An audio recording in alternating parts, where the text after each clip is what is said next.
Two HKGPSC. This is Harpal Singh Rathod. આપણા જે science and technology plus એન્વાયરમેન્ટના જે કોમ્બો કોર્સની વાત કરી હતી એની શરૂઆત આપણે આજથી કરવાના છીએ, બરાબર. આ આપણી સિરીઝનો ફર્સ્ટ વિડીયો લેક્ચર રહેશે અને આ જે વિડીયો લેક્ચર છે એ પણ યુટ્યુબ પર પ્રસારિત કરવામાં આવશે, જે ત્યાં આગળ ડેમો લેક્ચર તરીકે આપ જોઈ શકશો, બરાબર. કઈ પરીક્ષા માટે કામનો છે? સ્પેશિયલી આ જે આપણો કોર્સ છે એ કોર્સને આવનારી જીપીએસસી ની પ્રિલિમ્સ છે, જીપીએસસી ક્લાસ 1-2 પ્રિલિમ્સ 2026 ની જે એક્ઝામ છે, બરાબર, એના માટે આ સ્પેશિયલી કોર્સને ડિઝાઇન કરવામાં આવેલો છે. અત્યાર સુધી આપણે ફક્ત ને ફક્ત સાયન્સ ટેકનોલોજીનો જ કોર્સ ડિઝાઇન કરતા હતા. હવે આપણે એની અંદર એન્વાયરમેન્ટ એડ કર્યું છે. કેમ? કારણ કે દર વખતે એવું થતું હતું કે પરીક્ષામાં જો 25 માર્ક્સનું સાયન્સ ટેકનોલોજી આવતું હોય, બરાબર, જેમ કે ડીવાયએસઓ છે, એસટીઆઈ છે, આવી બધી એક્ઝામ એવી હતી કે જે ટોટલ 200 માર્ક્સના પેપર અથવા તો 200 ગુણભાર ધરાવતી પરીક્ષાઓ હતી, બરાબર. તો એમાં દરેક વિષયનું વેટેજ તમે જોવા જાઓ તો એપ્રોક્સિમેટલી 25 ની આસપાસ તમને જોવા મળતું હતું. 25-28, 24-25-28 એવા કંઈ ત્યાં એના ગુણભાર આવતો આપણને જોવા મળતો હતો દરેક વિષય, દરેક સબ્જેક્ટ પ્રત્યે, બરાબર. તો હવે અહીંયા શું થયું છે કે ક્લાસ 1-2 માં પહેલા 50 માર્ક્સનું આવતું હતું. હવે ગયા વર્ષથી એટલે કે ટૂંકમાં આ વર્ષથી હવે ચેન્જ થઈ ગયું છે 2025 થી. એટલે 2026માં એ વસ્તુ કઈ રીતે આપણી સામે જોવા મળશે, જે લાસ્ટ હમણાં જે જીપીએસસી એક્ઝામમાં જોવા મળી હતી સેમ એ જ રીતે કે 50 ની જગ્યાએ હવે 25 જ માર્ક્સના પ્રશ્નો આવશે. તો 25 માર્ક્સમાં અત્યાર સુધી એવું બનતું હતું કે 20 થી 22 જેટલા ક્વેશ્ચન ફાઇનલ જ હતું કે 22 જેટલા ક્વેશ્ચન તમને જોવા મળતા હતા એસએનટીના, બરાબર. અને એ સિવાય બાકીના જે 2 કે 3 ક્વેશ્ચન હતા એ તમને એન્વાયરમેન્ટમાંથી નીકળતા જોવા મળતા હતા. ઓકે, હવે શું થયું છે? આની અંદર ફરક આવ્યો છે? આની અંદર પણ ફેરફાર આવ્યો છે. કયો ફેરફાર છે? તો એન્વાયરમેન્ટના જે ક્વેશ્ચન આજ સુધી 2-3 નીકળતા હતા એની જગ્યાએ હવે આ જે ક્વેશ્ચન છે એ 5 થી 7 જેટલા નીકળતા જોવા મળ્યા છે. આ 25 માર્ક્સનું જે ગુણભાર છે આપણા વિષયનો એના અંતર્ગત, ઠીક છે. એટલા માટે આજ જે દરેક પરીક્ષાઓમાં જે પર્યાવરણનો જે ભાર હવે વધી રહ્યો છે એ જ કારણોસર પર્યાવરણને પણ આપણે હવે આપણા કોર્સમાં સમાવિષ્ટ કરેલો છે, બરાબર. અને એ જ કારણોસર આપણે ગયા વર્ષે જે સાયન્સ ટેકનોલોજીનો કોર્સ વેચતા હતા એ 699માં વેચતા હતા અને આ વખતે એન્વાયરમેન્ટ એડ કર્યું છે એટલા માટે એને આપણે 799માં વેચી રહ્યા છે. 799 કઈ રીતે? તો 100 રૂપિયા આપણે આના ગણ્યા છે એન્વાયરમેન્ટના કોર્સના, બરાબર. બાકી તમે અલગથી એન્વાયરમેન્ટનો કોર્સ લેવા માંગો છો તો એની 199 પ્રાઇસ છે. ઓકે, એ પણ તમે આપણી HKGPSC ની જે ટેલિગ્રામ ચેનલ છે ત્યાંથી તમે આ પોસ્ટ જોઈને એને પરચેસ કરી શકો છો અથવા તો તમે સિમ્પલી આગળ હું તમને બતાવીશ એ પ્રોસેસ ફોલો કરી શકો છો. વાત કરીએ આપણે આપણા કોર્સની, બરોબર. તો એમાં સ્ટાર્ટિંગથી તમને જણાવું કે કોર્સ પરિચયમાં શું છે, આપણે આ કોર્સમાં શું અથવા તો કઈ વસ્તુઓ કવર કરવાના છે એ જાણવી ખાસ જરૂરી છે. ફર્સ્ટ ઓફ ઓલ મેં તમને જણાવ્યું એ પ્રમાણે કે આપણો કોર્સ જે છે એ 2026ની જે પ્રિલિમ્સની જે પરીક્ષા છે એની અંદર કામમાં આવે એ પ્રમાણે એ સિલેબસના આધારે આપણે ડિઝાઇન કરેલો છે. ઓકે, અને એ જ કારણોસર તમે જોવા જાઓ તો આ જે સિલેબસ છે એ એટલો બધો ડેટા, એટલા બધા ટોપિક કવર કરે છે જેને કારણોસર આવનારી ડીવાયએસઓ, આવનારી એસટીઆઈની પરીક્ષાઓ, આવનારી તમામ જે ટેકનિકલ ફિલ્ડની જે એક્ઝામ્સ હોય છે, બરોબર, તે એક્ઝામ્સ અને આ સિવાય તમે જોવા જાઓ તો હવે જે નવા સિલેબસને આધારે લેવાતી પરીક્ષાઓ સીસીની પરીક્ષાઓ છે, રેવન્યુ તલાટીની પરીક્ષા ઓલરેડી હમણાં લેવાઈ રહી છે, મેઇન્સ હમણાં થોડાક દિવસમાં એની આવનાર છે, બરાબર. અને આવનારી જે પંચાયત તલાટીની જે એક્ઝામ છે, આ સિવાય પંચાયત પસંદગી બોર્ડની ઘણી બધી એક્ઝામ છે, ગૌણ સેવા પસંદગી બોર્ડની ઘણી બધી એક્ઝામ છે કે જેની અંદર સાયન્સ એન્ડ ટેકનોલોજીનું વેટેજ અને બીજી વસ્તુ છે એન્વાયરમેન્ટ, આ બંને વિષયનું વેટેજ હવે વધી રહ્યું છે, બરોબર. ટૂંકમાં આ કોર્સ છે એ જરૂરી નથી કે ફક્ત અને ફક્ત તમને જીપીએસસી માટે જ કામમાં આવશે. આ કોર્સ છે એ તમને યુપીએસસી થી લઈને ગુજરાત સરકાર દ્વારા લેવામાં આવતી નાનામાં નાની તમામ પરીક્ષાઓ માટે કામમાં આવે એ પ્રમાણે તમામ ટોપિકને આવરીને આપણે ડિઝાઇન કરી રહ્યા છીએ. ઓકે, તો સૌને એનાથી ફાયદો એમાં થઈ શકશે. હવે મેઇન વસ્તુ શું છે, ક્યાં સુધી આપણો કોર્સ ચાલશે? સૌથી પહેલી વસ્તુ, આજે હું આ કોર્સની શરૂઆત કરી રહ્યો છું. આજે તારીખ છે 8 ઓક્ટોબર. ઓકે, 8 ઓક્ટોબર 2025ના રોજ અત્યારે હું સવારના આ કોર્સને રેકોર્ડ કરી રહ્યો છું, બરોબર. તો ક્યાં સુધી ચાલશે? તો ચાલવાની વસ્તુ એ રીતની છે કે આ કોર્સ છે આપણો એ લગભગ 15 થી લઈને 20 ફેબ્રુઆરી 15 થી 20 ફેબ્રુઆરી સુધી આ કોર્સ ચાલવાનો છે. કદાચ આમાં દિવસોમાં થોડું ઉપર નીચે થાય, કેમ? કારણ કે મારા પણ લેક્ચર્સ ચાલુ હોય છે, સેશન ચાલુ જ હોય છે. ઓકે, તો એ કારણોસર થોડું ઘણું ડિલે થાય તો એ 5-10 દિવસ જેટલું ડિલે થશે. એટલે મેક્સિમમ તમને હું કહી શકું ને તો આપણો કોર્સ જે છે એ ફેબ્રુઆરીમાં પૂરો થઈ જશે. બરાબર.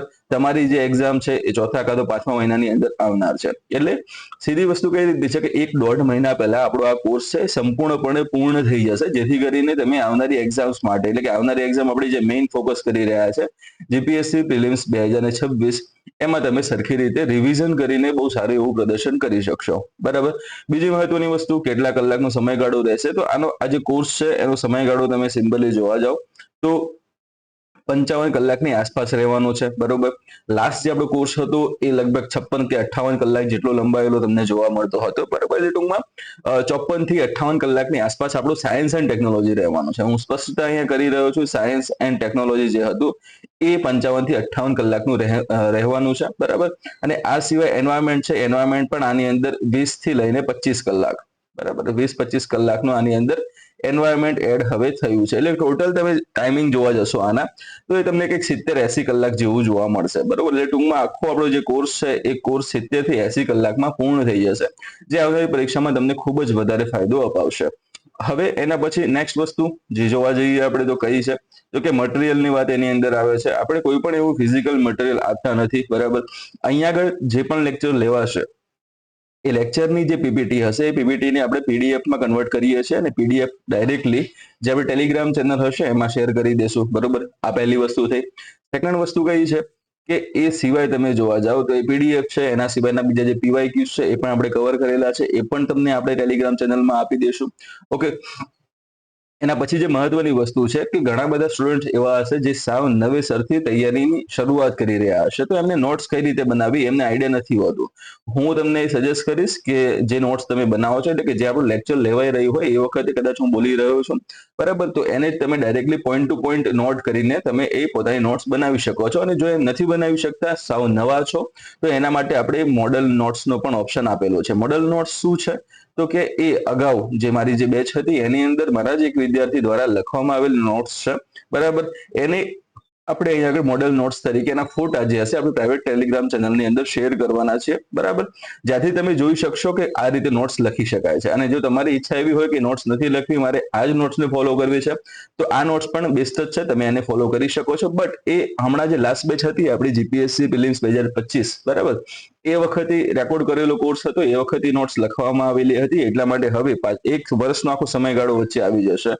તો નવી જે પણ અપડેટ હશે, નવા જે પરીક્ષામાં જે નવા ટોપિક આવી રહ્યા છે એને આધારે જે આપણે નવા જે ટોપિક એડ કરવાના છે એ વસ્તુ એમાં નહીં હોય તો એ તમારે અલગથી એમાં એડ કરવાની રહેશે. એટલે કે ટૂંકમાં હું એમ કહું છું કે સાયન્સ એન્ડ ટેકનોલોજી, એન્વાયરમેન્ટ છે અને ત્રીજો ઇકોનોમી, તમને એવું સબ્જેક્ટ જોવા મળશે કે તમે એક જ વસ્તુ સેમ દર વર્ષે ફોલો નહીં કરી શકો, યુઝ નહીં કરી શકો.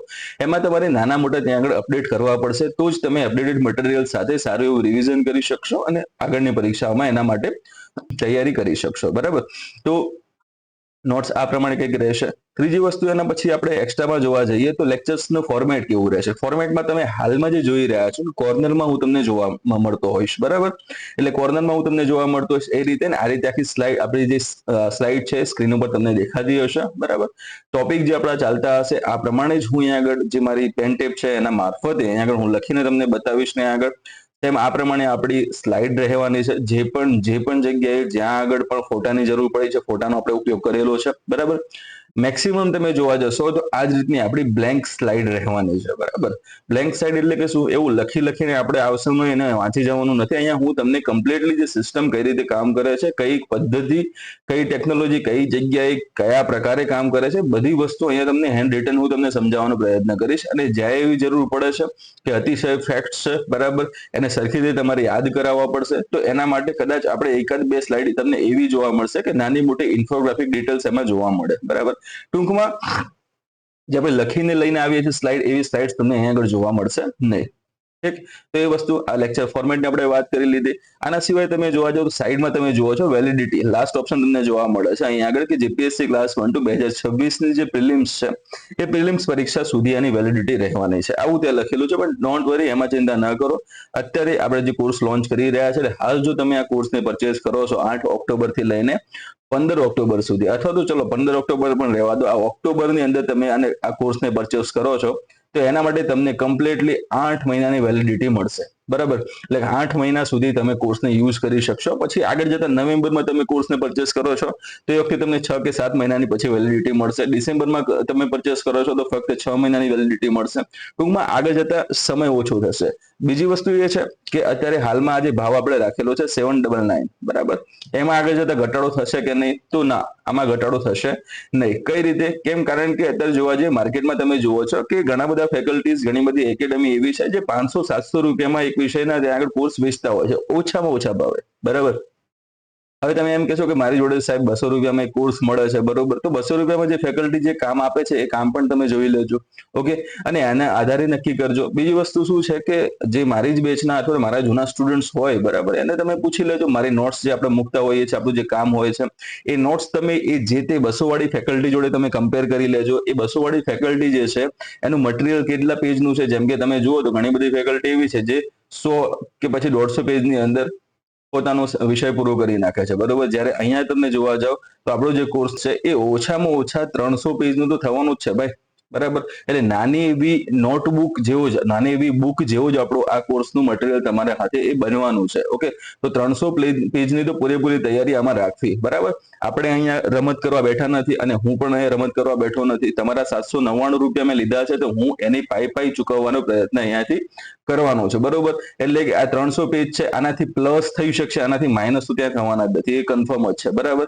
હવે નોટ્સની વાત છે. અહીંયા હું પ્રિન્ટેડ મટીરિયલ તમને નથી આપી રહ્યો. પ્રિન્ટેડ મટીરિયલ તમને આપી રહ્યો હોત તો 300 પેજ તમારા માટે ખૂબ જ વધારે એવા અને માનસિક રીતે થોડું ભાર પેદા કરે એવા હોઈ શકે છે. પણ અહીંયા હેન્ડ રિટન નોટ્સ હશે અને 300 પેજ એટલે તમે ખાસ એ વસ્તુ વિચારી લો તો એ લાસ્ટમાં કેટલા પેજમાં કન્વર્ટ થઈ જાય જ્યારે આપણે એને ટાઈપિંગ કરાવવા જઈએ તો, બરોબર. તો એ આધારે તમે એ માનસિકતા તમે અપનાવી શકો છો કે હેન્ડ રિટન નોટ્સ છે, 300 પેજ છે, આરામથી તમે શાંતિથી વાંચી શકશો, બરાબર. એટલે એ વસ્તુ આપણે ધ્યાનમાં લઈ લેશું. એટલે એને આધારે જ આપણે જે ક્વોલિટી એજ્યુકેશન આપીએ છીએ એને આધારે જ આપણે આટલી ફી રાખેલી છે. અને આટલી ફી ખરેખર વધારે નથી. તમે માર્કેટમાં બીજી મારા સમકક્ષ હું ગણવા જાઉં તો ઘણી બધી સારી ફેકલ્ટી છે જ, બરોબર. હું એવો તાજ પહેરતો જ નથી કે હું સૌથી સારી એવી ગુણવત્તા ધરાવતો ફેકલ્ટી છું, બરાબર. પરંતુ અહીંયા આગળ મારી સમકક્ષ પણ ઘણા બધા સારા ફેકલ્ટી છે જેમના કોર્સ પણ જે સિંગલ પોતાના કોર્સ 1000 થી 1200, 1300, 1500, 2000 સુધીમાં એ વેચતા હોય છે. તો અહીંયા તો આપણે સાયન્સ એન્ડ ટેકનોલોજી અને એન્વાયરમેન્ટ બે કોર્સ છે, બે સબ્જેક્ટ છે, બરોબર. એને મર્જ કરીને ફક્ત 799 માં આપી રહ્યા છે. આટલું તમને સારામાં સારું મટીરિયલ કમ્પ્લીટ તમને પોઈન્ટ ટુ પોઈન્ટ જે પણ ટોપિક સાથે આવે છે અને સંપૂર્ણ ગાઈડન્સ, અને એ પણ જે અગાઉની પરીક્ષામાં જે પીવાયક્યુ પૂછાયા હતા એની સાથે આપણે ગાઈડન્સ આપવાના છે, બરાબર. એટલે આટલું બધું ફક્ત આટલા રૂપિયામાં, એટલે આ કોર્સ તમે જોવા જાવ તો ખૂબ જ સારો એવો ફાયદાકારક છે, બરાબર. આગળ જતા પછી મેં તમને કીધું ને કે હવે વેલિડિટી ઓછી થવાની, બરોબર. વેલિડિટી જેમ ઓછી થશે એમ સમય પણ ત્યાં ઓછો થવાનો છે. નજીકની કોઈ પરીક્ષા આવતી હશે અને નજીકની કોઈ પરીક્ષાના આધારે કોઈ ઓફરના અંતર્ગત આપણે આનો ભાવ ઘટાડો કરીને વેચીએ તો એ વસ્તુ અલગ છે, બરાબર. ઓફરના આધારે જ્યારે એ ઘટાડો કરીને વેચવામાં આવશે ત્યારે વેલિડિટી સામે ઓછી હશે કે 1-2 મહિના માટે. ઓકે, તો એ વસ્તુ ધ્યાનમાં લેજો. અને હું એમ કહું કે અત્યારથી આની શરૂઆત કરાય. કેમ? કારણ કે 3-4 મહિના તો આરામથી આપણા લેક્ચર ચાલુ રહેશે. 2 મહિના પરીક્ષાના બાકી હોય ને પછી તમે કોર્સ પરચેસ કરવા જાઓ, બરોબર, તો પછી એ વખતે તમારે થોડું ભારણ વધી જાય, થઈ તો જાય પણ ભારણ થોડું આમાં વધી જાય. સો આ રીતનો આપણે કોર્સ રહેવાનો છે. હજુ જે વિદ્યાર્થીઓ એવા છે જે ડેમો જોઈ રહ્યા છે, હજુ એમણે આ કોર્સ પરચેસ કર્યો નથી અને પરચેસ કરવાનું વિચારી રહ્યા છે, તો તમે આ જે પ્રોસેસ છે એ ફોલો કરી શકો છો. કે ટેલિગ્રામ ચેનલ છે આપણી, ટેલિગ્રામ ચેનલમાં આઈડી છે HKGPSC ટીમ કરીને. એ ચેનલ, એ આઈડી ઉપર જઈને, એ ચેનલ નથી, આપણે આઈડી રાખશું, આઈડી છે આ. ઓકે, તો આપણી જે ટેલિગ્રામ આઈડી છે HKGPSC ટીમ કરીને, એના પર તમારે ફક્ત જીપીએસસી મેસેજ કરવાનો છે ને ત્યારબાદ ત્યાંથી તેમની કોર્સ પરચેસ કરવાની જે પણ ઇન્ફોર્મેશન છે એ ત્યાંથી તમને આપવામાં આવશે. નેક્સ્ટ જે આગળના સ્ટેપ છે એ પણ તમને જણાવવામાં આવશે. સો આટલી વસ્તુ આપણે ગુણવત્તાસભર રીતે આપણે એને કવર કરવાના છીએ. ઓકે, એ સિવાય જે બીજી મહત્વની વસ્તુ હતી મેં હમણાં તમને જણાવી એ પ્રમાણે કે આપણે સાયન્સ એન્ડ ટેકનોલોજી, એન્વાયરમેન્ટ બંને સબ્જેક્ટ છે ભેગા કરીને એનો જે કોમ્બો સબ્જેક્ટનો કોર્સ છે આપણે 799 માં આપી રહ્યા છે. પણ તમારામાંથી એવા ઘણા મિત્રો હોઈ શકે છે કે જેને ફક્ત અને ફક્ત એન્વાયરમેન્ટનો જ કોર્સ ખરીદવો છે, બરોબર. તો એન્વાયરમેન્ટનો ફક્ત તમે કોર્સ ખરીદવા માંગતા હોય તો તમારે સિમ્પલ અહીંયા જે પ્રોસેસ આપેલી છે એ જ પ્રોસેસ તમારે ફોલો કરવાની છે. અને અહીંયા આગળ જીપીએસસી ની જગ્યાએ તમારે શું લખવાનું છે? એન્વાયરમેન્ટ, એમ એવો મેસેજ તમારે કરવાનો છે, બરાબર. એટલે એ પછી જે કોર્સ પરચેસ કરવાના જે પણ આગળના સ્ટેપ્સ છે, બરોબર, એ તમને સામેથી આઈડી તરફથી, અમારી ટીમ તરફથી તમને જણાવવામાં આવશે, બરાબર. એન્વાયરમેન્ટનો કોર્સ તમને કેટલામાં પડશે? તો એ 199 માં પડવાનો છે. ઓકે, અલગથી તમે આ કોર્સને ખરીદો છો તો 199 રૂપિયામાં તમને મળશે. અને જો તમે સાયન્સ એન્ડ ટેકનોલોજીની સાથે જ એન્વાયરમેન્ટ હવે કરવાના છો તો એ તમને અહીંયા આગળ સીધો ડાયરેક્ટલી 100 રૂપિયામાં તમને એ કોર્સ મળી રહેશે. બરાબર, એટલે કોમ્બોમાં છે. અહીંયા થોડો ફાયદો પછી આ સ્ટુડન્ટને પણ થવો જોઈએ, એટલે આને ધ્યાનમાં રાખીને આપણે 199 જે પ્રાઇસ છે રાખેલી છે. ઠીક છે, તો હવે આપણે આપણા કોર્સ તરફ આગળ વધીશું કે કઈ રીતની કઈ વસ્તુ આપણે જોવાની છે. સિલેબસની પણ વાત કરીશું ને એક બે ટોપિક જે મહત્વના છે આજે આપણે જોવાના છે, જેથી કરીને તમને મારી ભણાવવાની શૈલી વિશે પણ માહિતી મળી રહે અને આવનારી એક્ઝામમાં આપણે આ જે તે ટોપિક છે બરોબર એને કઈ રીતે હેન્ડલ કરીએ, કઈ રીતે એને મેનેજ કરીને સારા એવા માર્ક્સ મેળવી શકીએ. બરોબર, હવે સાયન્સ એન્ડ ટેકનોલોજીની શરૂઆત કરી રહ્યા છે, આપણો સબ્જેક્ટ વિજ્ઞાન અને ટેકનોલોજીની શરૂઆત કરી રહ્યા છે. તો આ બે શબ્દ વિશે, આ શબ્દ ક્યાંથી આવે, એના મૂળ વિશે પણ આપણને માહિતી હોવી જરૂરી છે. ઓકે, તો વિજ્ઞાન અને ટેકનોલોજી સિમ્પલી આપણે સાયન્સ એન્ડ ટેકનોલોજી આને ઓળખીએ છીએ. સૌપ્રથમ આપણે વિજ્ઞાનની વાત કરશું, જેને સાયન્સ તરીકે ઓળખીએ છીએ. હવે આ જે સાયન્સ જે ઇંગ્લિશ શબ્દ છે એ ક્યાંથી ઉતરી આવે એ તમે જોવા જાઓ તો મૂળ લેટિન શબ્દ છે, એક નામ છે એનું સાયન્ટિયા. આ એક મૂળ લેટિન શબ્દ છે, એના ઉપરથી આ સાયન્સ જે છે એ ઉતરી આવ્યું છે. બરોબર, સાયન્સ ક્યાંથી ઉતરી આવ્યું? તો સાયન્ટિયા ઉપરથી ઉતરી આવ્યું છે. અને સાયન્ટિયા નો મતલબ શું થશે અહીંયા આગળ? સાયન્ટિયા નો મતલબ થશે કે ની જાણકારી હોવી, ની માહિતી ત્યાં આગળ હોવી. બરોબર, તો અહીંયા આગળ જે આવે છે ની જાણકારી અથવા તો માહિતી. ઠીક છે, જાણકારી અથવા તો માહિતી, નોલેજ તરીકે તમે એને લઈ શકો છો. ઠીક છે, અથવા તમે એમ કહી શકો છો કે નોવિંગ એમ. બરોબર, ની માહિતી હોવી એટલે વસ્તુ આ જ છે. પણ માહિતી કેવી અહીંયા સ્પષ્ટ કરવામાં આવે છે કે માહિતી કેવી? તો કે સિદ્ધ થયેલી. કેવી હશે ત્યાં આગળ? એ સિદ્ધ થયેલી માહિતી હશે.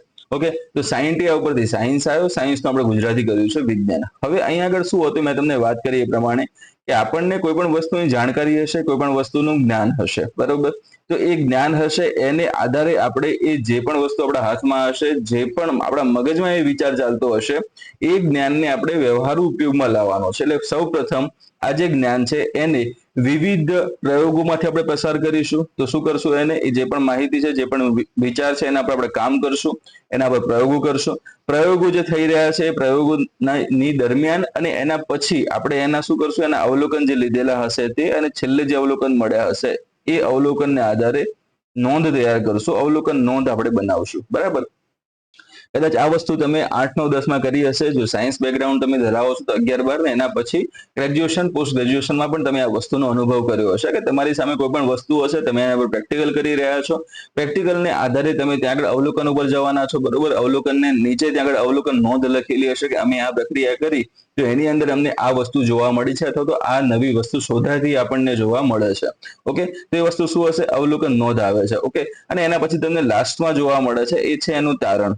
બરાબર, અથવા તો તમે આને તારણ કહી શકો છો, અહીંયા તમે એને સિદ્ધાંત કહી શકો છો, અહીંયા તમે એને નિયમ કહી શકો છો. બરોબર, જેમ કે તમને ખબર હશે કે ન્યૂટનના જે નિયમો તમને જોવા મળે છે. બરોબર, ન્યૂટનના જે તમને અલગ અલગ ગુરુત્વાકર્ષણના નિયમો જોવા મળે છે, તો એની અંદર સ્પષ્ટ તમને જોવા મળશે કે ચલો એનો પહેલો નિયમ આ છે, બીજો નિયમ આ છે, ત્રીજો નિયમ આ છે. તો સૌપ્રથમ એ શું હતું કે વિચાર આવ્યો હતો. વિચાર કર્યા પછી એને શું કર્યું? પ્રેક્ટિકલ કર્યા. એના પછી એ જે પણ જ્ઞાન હતું એને સિદ્ધ કર્યું કે ના, ખરેખર આ જે જ્ઞાન છે એ પાયા વિહોણું નથી. બરોબર, આ સિદ્ધ થયેલું જ્ઞાન છે અને સિદ્ધ થયેલા જ્ઞાનના આધારે એને પોતાના તે નિયમો આપ્યા હતા. બરોબર, તો વસ્તુ શું છે કે સિદ્ધ થયેલું જે જ્ઞાન છે એને આપણે શું કહીએ છીએ? વિજ્ઞાન તરીકે ઓળખીએ છીએ. બરાબર, તો આ વસ્તુ ક્લિયર થઈ ગઈ. કયો શબ્દ હતો મૂળ? તો મૂળ લેટિન શબ્દ છે સાયન્ટિયા, એના ઉપર તે શબ્દ ઉતરી આવ્યો હતો. સો વિજ્ઞાનની સ્ટોરી કંઈક એ રીતે રહેવાની છે. આમાં ટેકનોલોજીની વાત કરીએ તો ટેકનોલોજી એ એક ગ્રીક શબ્દ છે. મૂળ નામ શું છે એનું? ટેકનોલોજીયા. ઓકે, ઘણી બધી હમણાં બહુ સમય નથી થયો એનો એટલો બધો. હમણાં તાજેતરમાં જ ઇન્સ્ટાગ્રામમાં રીલ્સમાં બહુ ફેમસ થયું હતું. પેલા જે એક બે માણસ ત્યાં આગળ આવ્યો ને આમ ટેકનોલોજી કરતા હતા, તમે કદાચ એ માર્ક પણ કર્યું હશે. તો એ ટેકનોલોજી જે શબ્દ બોલતા હતા, આપણને એમ લાગતું હતું કે ના, આ ટેકનોલોજીને આ લોકો ટેકનોલોજી બોલી રહ્યા છે, ખોટો શબ્દ બોલી રહ્યા છે. ઓકે, બટ એ લોકો જ્યાંથી આનું ઓરિજિન, જે શબ્દનું જે ઓરિજિન થયું એની આસપાસના પ્રદેશોમાં રહેતા લોકો આપણે કહી શકીએ, બરોબર, એનાથી નજીકમાં આવેલા લોકો આપણે કહી શકીએ, અથવા તો નવું જે સ્વરૂપ છે ટેકનોલોજી એ ન અપનાવતા અને મૂળ જે નામ છે ટેકનોલોજી એ જ એમને પકડી રાખ્યું હોય, બરોબર, તો એ કારણસર એ શબ્દનો ઉલ્લેખ એમણે ત્યાં આગળ ઉચ્ચારણ એમને એ લોકોએ કર્યું હતું અને આપણે એને પછી મીમ બનાવી દીધું કે ના અમને આટલું બોલતા નથી આવડતું એમ. સો એવું કંઈ નથી, ટેકનોલોજી જે બોલતા હતા એ બિલકુલ સાચું છે અને ત્યાંથી જ આ ટેકનોલોજીમાંથી જ આપણું ટેકનોલોજી જે છે એ ઉતરી આવ્યું છે.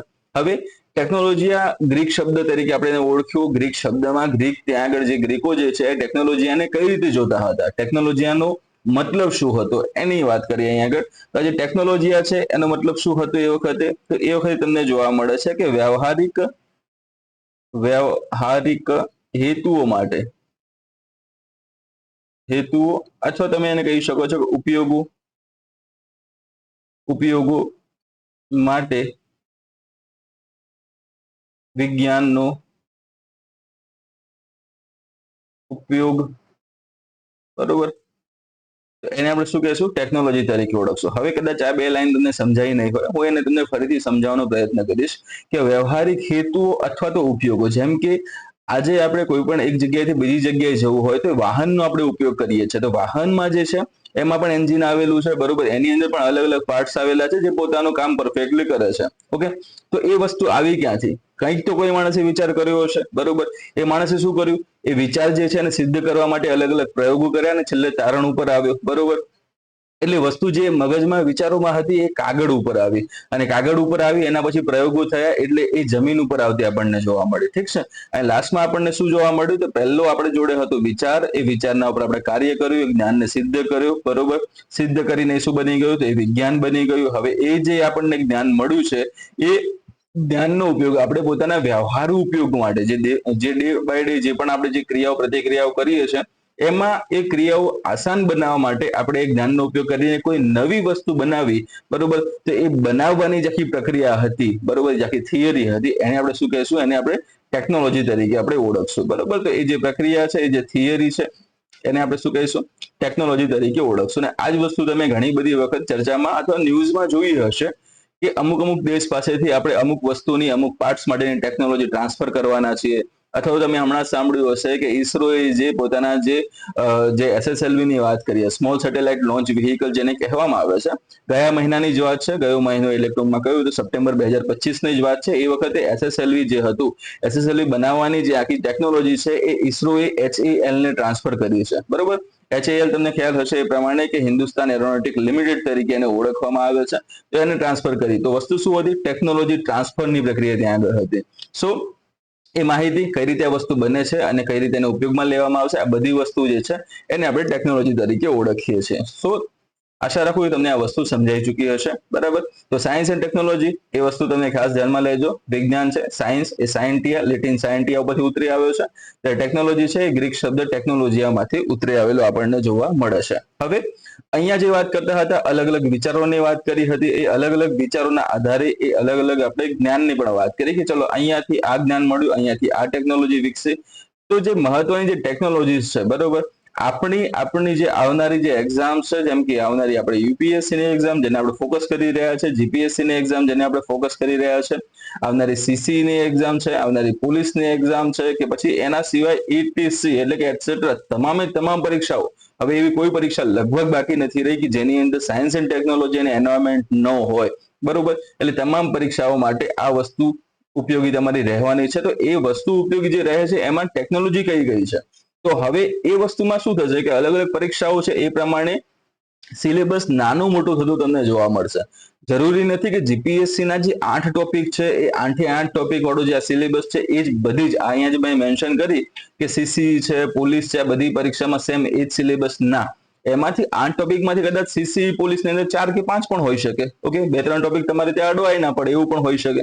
તો તમે એ રીતે એ ટોપિકને હેન્ડલ કરજો, જે તમારો સિલેબસ હોય, જે તમારો ગોલ હોય, જે પરીક્ષા તમારો ગોલ હોય એ પ્રમાણે એના સિલેબસના પ્રમાણે તમે જે તે એક્ઝામને ફોકસ કરશો તો વાંધો નહીં આવે. તો અહીંયા હું વાત કરતો હતો ટેકનોલોજી, તો કઈ કઈ ટેકનોલોજી આપણને અહીંયા આગળ જોવાની છે, આપણા સિલેબસની વાત કરીએ તો એ મુજબ તમને જોવા મળે છે કે સાયન્સ એન્ડ ટેકનોલોજીનો જે GPSC નો આપણો સિલેબસ છે, બરોબર, એ મુજબ તમે જોવા જાઓ તો એમાં અલગ અલગ તબક્કાઓ, જેમાં ફર્સ્ટ તમને જોવા મળે છે સ્પેસ ટેકનોલોજી જોવા મળશે, અવકાશ વિજ્ઞાન તરીકે આપણે એને ઓળખીએ છીએ. સેકન્ડ તમને જોવા મળે છે ડિફેન્સ ટેકનોલોજી અથવા તો સંરક્ષણ ટેકનોલોજી જેને આપણે કહીએ છીએ.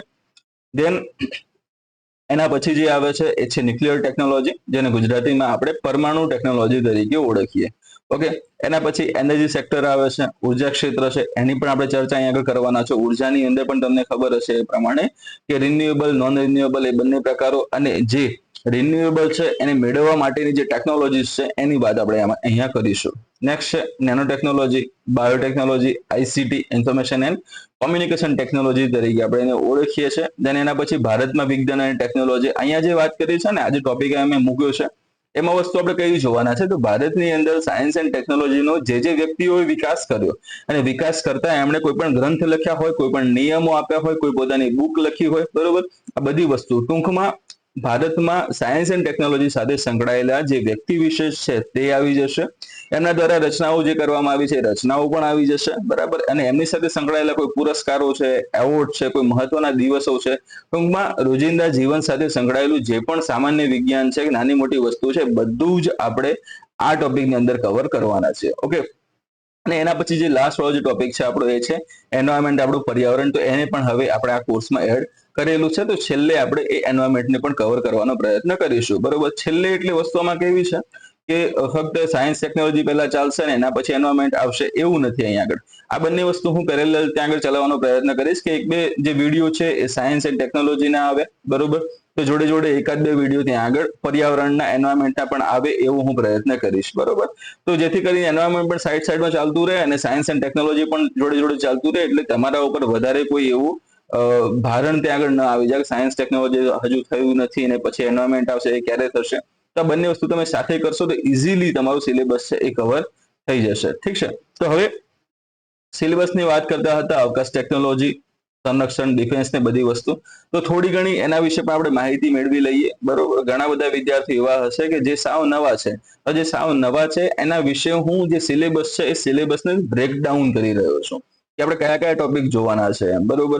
જો તમે જૂના છો, તમે અગાઉ તૈયારી તમે કરેલી છે, તો તમે આ સિલેબસ વિશે સારી એવી રીતે તમે જાણકાર હશો. તો તમારે આવનારી જે 15-20 મિનિટ છે એ તમારે સ્કીપ કરી લેવાની છે. સ્કીપ કર્યા બાદ આગળ જે હું ટોપિક શરૂઆત કરીશ આજે, બરોબર, ત્યાંથી તમારી વિડીયો જોવાનું રહેશે. અને જો તમે સાવ નવા છો તો સિલેબસ બ્રેકડાઉન તમારે ખાસ જોવું જોઈએ કે જેથી કરીને આપણને ખ્યાલ આવે કે કઈ વસ્તુ આપણા કામની છે અને કેટલી આપણા કામની છે અને ક્યાંથી પ્રશ્ન પૂછાય છે.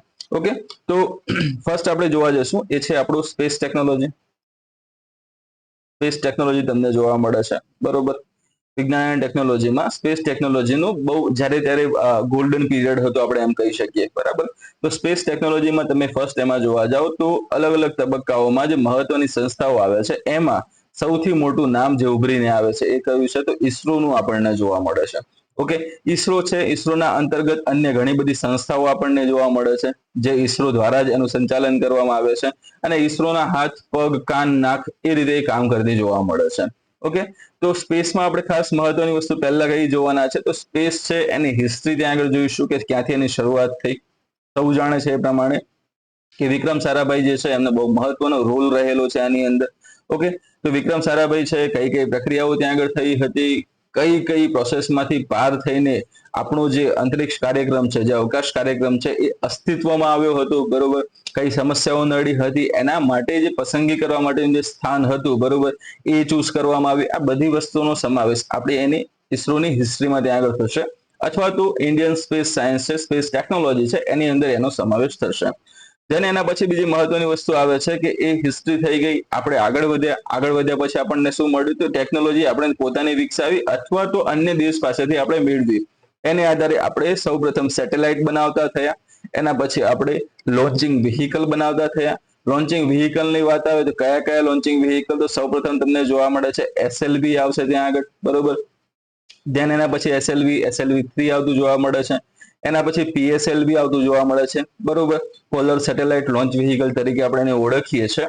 ધેન PSLV છે, એના પછી તમને જોવા મળશે GSLV. ઓકે, સોરી, અહીંયા આગળ SLV છે, એના પછી તમને આવતું જોવા મળશે ASLV અને ASLV પછી આવશે આપણું PSLV અને એના પછી આવશે આપણું GSLV, બરોબર.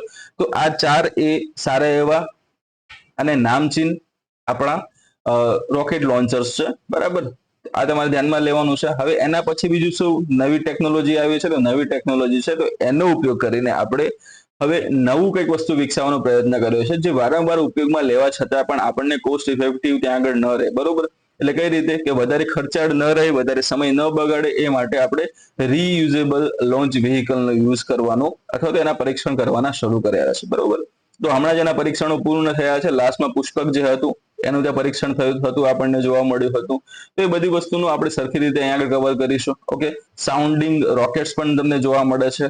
બરાબર, જે કોઈ પણ નવી વસ્તુ હશે એ નવી વસ્તુને પ્રેક્ટિકલ કરવા માટે, એના પર પ્રયોગ કરવા માટે હોઈ શકે છે. ઓકે, તો એ વસ્તુ સાઉન્ડિંગ રોકેટ્સના અંતર્ગત આવશે. એટલે આ બધી વસ્તુ આપણે શેમાં જોવાના છે?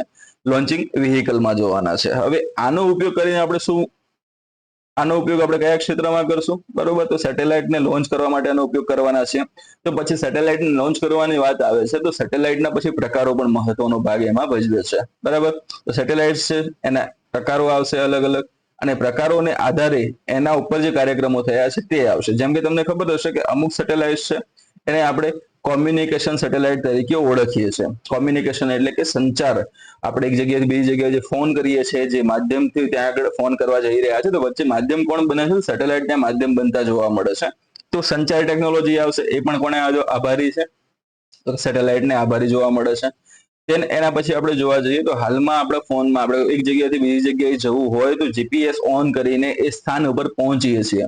ઓકે, તો એને શું કહેવામાં આવે છે? એને નેવિગેશન કહેવામાં આવે છે. બરાબર, એને નેવિગેશન તરીકે ઓળખવામાં આવે છે, અને ભારતે પોતાનું નેવિગેશન વિકસાવેલું છે. બરોબર, નાવિક તરીકે એને ઓળખવામાં આવે છે. ઓકે, અને આ જે પ્રોગ્રામ છે એને શું કહેવામાં આવે છે? તો એને IRNSS તરીકે એને ઓળખવામાં આવે છે. ઓકે, તો આ પણ આપણે એનો પણ અભ્યાસ કરશું સરખી એવી રીતે. નાવિક પણ આવી જશે, તમારું IRNSS પણ આવી જશે. એના સિવાય પણ તમને રિમોટ સેન્સિંગ સેટેલાઇટ્સ પણ જોવા મળે છે. ટૂંકમાં અલગ અલગ ઉપગ્રહો છે, એને કઈ રીતે ઉપયોગીતા છે એને આધારે એ વસ્તુઓને આપણે સમજવાનો પ્રયત્ન કરશું.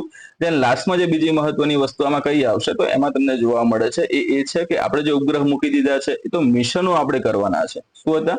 મિશનો જે કરવાના છે, તો એ મિશનો મહત્વના ત્યાં આગળ રહેશે. મિશનો વિશે પણ આપણે અભ્યાસ કરશું કે ચંદ્ર ઉપર આપણે કેટલા મિશન કર્યા છે, મંગળ પર આપણે કેટલા કર્યા છે, શુક્ર પર મિશન આપણે કર્યું છે કે નહીં, આવનારા સમયમાં કરવાના છે કે કેમ છે. બરોબર, તો એ તમામે તમામ મિશનો, સૂર્ય ઉપરના જે મિશનો છે તે આવશે. બરાબર, તો તમામે તમામ જે પણ મિશનો છે એનો સમાવેશ આપણે અહીં આગળ કરીશું. બરોબર, તો ટૂંકમાં સ્પેસમાં તમારું જે મોસ્ટ ઓફ જે પોર્શન છે, કક્ષાઓ છે, કક્ષાના પ્રકારો છે, ઉપગ્રહ છે, ઉપગ્રહોના પ્રકારો છે, આ બધી વસ્તુઓનો સરખી રીતે આપણે અહીં આગળ અભ્યાસ કરવાના છીએ. તો એના પછી નેક્સ્ટ જે પાર્ટ છે એ કયો આવે છે? તો એ તમને જોવા મળશે આપણી ડિફેન્સ સાથેનો. કયો? તો કે ડિફેન્સ ટેકનોલોજીનો. આગળ તમે સિલેબસ જોયું જ હતું. બરોબર, હું સિલેબસને અહીં આગળ ઉપર રીતે બ્રેકડાઉન કરીને બતાવું છું કે આપણે આટલી વસ્તુ જોવાની છે. ડિફેન્સની વાત કરીએ આપણે તો ડિફેન્સમાં તમને સૌથી મહત્વની વસ્તુ જોવા મળશે એના અલગ અલગ વિભાગો. પહેલા તો વિભાગોમાં તમને ખબર હશે કે અલગ અલગ 6 થી 7 જેટલા મહત્વના વિભાગો છે એ કામ કરતા જોવા મળે છે. અને એની અંદર સૌથી મહત્વનો જે વિભાગ છે, નામચીન વિભાગ છે, એ છે DRDO. આપણને ડિફેન્સ યાદ આવે એટલે સીધું DRDO જ જોવા મળે. ઓકે, તો DRDO ત્યાં આગળ રહેશે. then DRDO જે અલગ અલગ ક્ષેત્રમાં કામ કરે છે એ ક્ષેત્ર કઈ રીતે લાભકારી છે સામાન્ય લોકો માટે, પછી દેશના જવાનો માટે, બરોબર, અથવા તો અન્ય લોકો માટે. ઓકે, તો એ બધી વસ્તુનો આપણે અહીંયા સમાવેશ કરીશું. હવે અહીંયા આગળ ડિફેન્સની વાત આવી છે તો ડિફેન્સમાં સૌથી મહત્વનો જે ભાગ ભજવે છે એ કોણ છે? તો સેનાઓ છે. અલગ અલગ સેનાઓ વિશે આપણે અભ્યાસ કરીશું કે ઇન્ડિયન નેવી છે, ઇન્ડિયન આર્મી છે, ઇન્ડિયન એરફોર્સ છે. બરોબર, તો આ બધી વસ્તુનો આપણે અભ્યાસ કરશું કે કઈ એરફોર્સ છે, તેની સ્થાપના ક્યારે થઈ હતી, એનો મોટો શું છે. બરોબર, એની સાથે સંકળાયેલા જે દિવસો કયા મહત્વના છે, એની અંદર રહેલા જે અલગ અલગ જે અધિકારીઓ છે એના પદ કયા કયા છે, કયા કયા પદને આધારે ત્યાં આગળ આપણે એને જોવાના છે. ચલો, શરૂઆત અહીંયાથી થઈને અહીંયા સુધી ઓફિસર્સ જોવા મળશે, એના પછી તમને નવા રિક્રુટ્સ જોવા મળશે. બરોબર, તો આ બધી વસ્તુ આપણે આમાં કવર કરવાના છે. ઠીક છે. then સેના છે. સેનાનું કામ શું છે? ડિફેન્સ કરવાનું, સંરક્ષણ કરવાનું કાર્ય છે. તો ડિફેન્સ કરવા માટે જરૂરી એવા હથિયારો, પછી મિસાઇલો, આ બધી વસ્તુનો આપણે અભ્યાસ આમાં કરવાનો છે. મિસાઇલ માટેનો સૌથી મહત્વનો પ્રોગ્રામ એવો છે આપણો IGMDP પ્રોગ્રામ. બરોબર, 1983માં જેની શરૂઆત કરવામાં આવી હતી. Integrated guided missile development project તરીકે આને ઓળખવામાં આવે છે. બરોબર, આ IGMDP આપણો પ્રોગ્રામ છે. મિસાઇલની વાત કરીએ આપણે અહીંયા આગળ IGMDP ની મેં તમને કીધું હતું એ પ્રમાણે, તો એ પછી અલગ અલગ ક્ષેત્રોમાં અલગ અલગ સેના માટે એ કામમાં આવશે, બરાબર. તો હવે આ વસ્તુ કઈ રીતે, તો કે અલગ અલગ સેના એટલે મેં તમને હમણાં કીધું હતું એ પ્રમાણે કે આપણા જોડે જે આપણી આર્મી છે, ઓકે, આપણે જે એરફોર્સ છે, પછી આપણને જોવા મળે છે આપણી નેવી છે, બરાબર. આ ત્રણ સૌથી મહત્વના એવા આપણા ત્રણ ભાગ છે સેનાના, બરોબર. તો ત્રણે ત્રણ અલગ અલગ ફ્રન્ટ ઉપર દેશની સુરક્ષા કરી રહ્યા છે, આપણે સુરક્ષા કરી રહ્યા છે. તો સુરક્ષા કરવા માટેના જે મહત્વના સાધનો, હથિયારો હતા, મિસાઇલ્સ હતા, એની આપણે વાત કરીએ. બધાની જોડે બધાની અલગ અલગ સિસ્ટમ એમને આપેલી છે, અલગ અલગ ટેકનોલોજી એમના માટે, હથિયારો માટેની ટેકનોલોજી જે છે એ વિકસાવેલી છે. તો આર્મીની આગળ વાત કરીએ તો આર્મી જોડે શું શું વસ્તુ, તો પહેલા અમે જોઈએ ટેન્ક્સ છે એમની જોડે, બરાબર. પછી કોઈ પણ હવાઈ હુમલા થઈ રહ્યા છે તો હવાઈ હુમલા રોકવા માટેની સિસ્ટમ એમની જોડે છે. જેમ કે હમણાં તમને ખ્યાલ હશે એ પ્રમાણે આપણે રશિયા પાસેથી પરચેસ કરેલી છે S-400 જે એર ડિફેન્સ સિસ્ટમ છે, એ વસ્તુ પણ ત્યાં આગળ આવી જશે. ભારતની પોતાની છે આકાશ તીર કરીને એર ડિફેન્સ સિસ્ટમ છે, એ પણ આવી જશે. એના માટે જે મિસાઇલ કામ કરે છે કઈ છે, તો કે આકાશ મિસાઇલ છે. S-400 માં કઈ મિસાઇલ આવશે, તો એમાં બ્રહ્મોસ મિસાઇલ આવશે. બ્રહ્મોસ મિસાઇલ જે છે એ ભારત અને રશિયાનું સંયુક્ત સાહસ છે, બરોબર. તો આ બધી વસ્તુ ઇન ડિટેલ આપણે જ્યારે ત્યારે આ ટોપિક ઉપર પહોંચશું ત્યારે એમાં આપણે અભ્યાસ કરીશું. તો ટેન્ક્સ છે S-400, આ મિસાઇલ ત્યાં આગળ આવશે. ભારતની પણ આકાશ છે, એ સિવાય જે ભારતના આજે તમને વાત કરીએ IGMDP, બરાબર, એની અંતર્ગત અલગ અલગ જે 5 પ્રકારની જે મિસાઇલો વિકસાવવાની હતી, પાંચ પ્રકારની મિસાઇલો. એ જે 5 પ્રકાર છે એમાં અમુક અમુક મિસાઇલ છે એમના ઘણા બધા વેરિયન્ટ બનાવવામાં આવેલા છે. જેમ કે અગ્નિ મિસાઇલ છે, પૃથ્વી મિસાઇલ છે, એના 3 થી 5 જેટલા વેરિયન્ટ બનેલા આપણને જોવા મળે છે. હાલ સુધીમાં અલગ અલગ ટેસ્ટિંગના અંતર્ગત હોય એ વેરિયન્ટો અલગ જ છે. આપણે એને ગણતરીમાં ત્યારે લઈશું કે જ્યારે એ પ્રોસેસ થવા માંડે, એના પ્રેક્ટિકલ થવા માંડે, અને પ્રેક્ટિકલ થયા બાદ એને સંપૂર્ણપણે સિદ્ધ કર્યા બાદ જે તે સેનામાં એને સામેલ કરવામાં આવે, બરોબર. તો આર્મી છે, આર્મીના પોતાના અલગથી હેલિકોપ્ટર્સ છે, આર્મીના પોતાના તમને હેલિકોપ્ટર્સ જોવા મળશે. દેન એના પછી જોવા મળે છે એરક્રાફ્ટ, બરોબર. હવે જુઓ, પહેલી બીજી વસ્તુ આની અંદર કઈ આવે છે કે જે લડાયક વિમાનો છે, એ વિમાનો જેના જોડે હશે એને આપણે એરફોર્સ કહીએ છીએ. એવી ભૂલ આપણે કરીએ છીએ, પણ ના, આર્મીને પણ અલગ અલગ જે વિમાનો છે આપવામાં આવેલા છે જે લડાઈ કરવા માટે સક્ષમ છે, બરોબર. જે એરફોર્સનો ભાગ નથી એ આર્મીનો ભાગ છે, ઓકે. તો એ સેનામાં તમારે એ વસ્તુ જોવાની, એટલે ટેન્ક્સ પણ આવી જશે, બરોબર. અહીંયા આગળ હેલિકોપ્ટર આવશે, વિમાનો આવશે. આ બધું આર્મીને મળેલું છે, સેનાને પણ મળેલું છે. એરફોર્સમાં તો એ વસ્તુ બધી આવવાની જ છે કે હેલિકોપ્ટર્સ છે, બરાબર. પછી વિમાનો છે. હવે એના પણ અલગ અલગ પ્રકાર આવે છે કે પેસેન્જર એટલે કે સેનાના જવાનોને લઈ જવા માટેના હેલિકોપ્ટર છે, વિમાનો છે, એ અલગ છે. હુમલો કરવા માટેના જે બેટલફિલ્ડના જે હેલિકોપ્ટર્સ છે, વિમાનો છે, એ પણ અલગ ત્યાં આગળ આવે છે. માલ સામાન પહોંચાડવા માટેના હેલિકોપ્ટર્સ છે, એ પણ એક અલગથી એમાં પ્રકાર પડતો જોવા મળે છે. દેન નેવીની વાત કરીએ, નેવીની અંદર તમને અલગ અલગ એના પ્રકારો જોવા મળે છે જહાજ મુજબ, બરોબર. એના કદ મુજબ અને એના ઉપયોગ મુજબ. તમને ખબર હશે એ પ્રમાણે કે કોર્વેટ્સ છે, બરાબર, ફ્રિગેટ છે, ડિસ્ટ્રોયર્સ આવે છે, એરક્રાફ્ટ કેરિયર આવે છે, ઓકે. આ બધી વસ્તુ જૂના જમાનામાં ચાલતી હતી, જૂની ટેકનોલોજીને આધારે ચાલતી હતી. હવે એની અંદર થોડા ઘણા ફેરફારો થઈને નવા નાના એવા અને વધારે એવા એડવાન્સ્ડ એવા જહાજો અસ્તિત્વમાં આવેલા છે, બરોબર. તો એન્ટી સબમરીન વોરફેર માટે જે અલગ અલગ જે જહાજો વાપરવામાં આવે છે એ પણ હાલમાં આવેલા છે. અલગ અલગ પ્રોજેક્ટ છે, એ પ્રોજેક્ટ અંતર્ગત એમને લોન્ચ કરવામાં આવેલા છે. તો એ બધી વસ્તુનો સમાવેશ આપણે શેમાં કરીશું, ઇન્ડિયન નેવીની અંતર્ગત આપણે એમાં કરવાના છે, બરોબર. તો ડિસ્ટ્રોયર્સની વાત કરી, કોર્વેટની વાત કરી, ફ્રિગેટની વાત કરી, એરક્રાફ્ટ કેરિયરની વાત કરી. આ બધી વસ્તુ આપણે ક્યાં જોવાના છે, તો કે નેવીની અંતર્ગત આપણે એને ત્યાં આગળ કવર કરીશું, ઠીક છે. તો આ બધી વસ્તુ લાસ્ટમાં, ચલો અહીંયા એક મહત્વનો ભાગ આપણે એ જોવાનો છે કે આટલી વસ્તુ અહીંયા આપણે કરીને તેની સાથે સાથે ડિફેન્સની જ અંદર આવશે કે મિસાઇલ જે ટેકનોલોજી છે એમાં ન્યુક્લિયર મહત્વનો ભાગ ભજવે છે. અને ન્યુક્લિયર મહત્વનો ભાગ ભજવે તો એના કારણોસર ન્યુક્લિયર દ્વારા સંચાલિત સબમરીનોની પણ વાત કરવામાં આવે અહીંયા, ઓકે. પછી અલગ અલગ જે મોટા એવા જહાજો છે એ પણ હવે ન્યુક્લિયર સંચાલિત બનતા થઈ રહ્યા છે, ઓકે. તો એ વસ્તુ આપણે ધ્યાનમાં લેશું.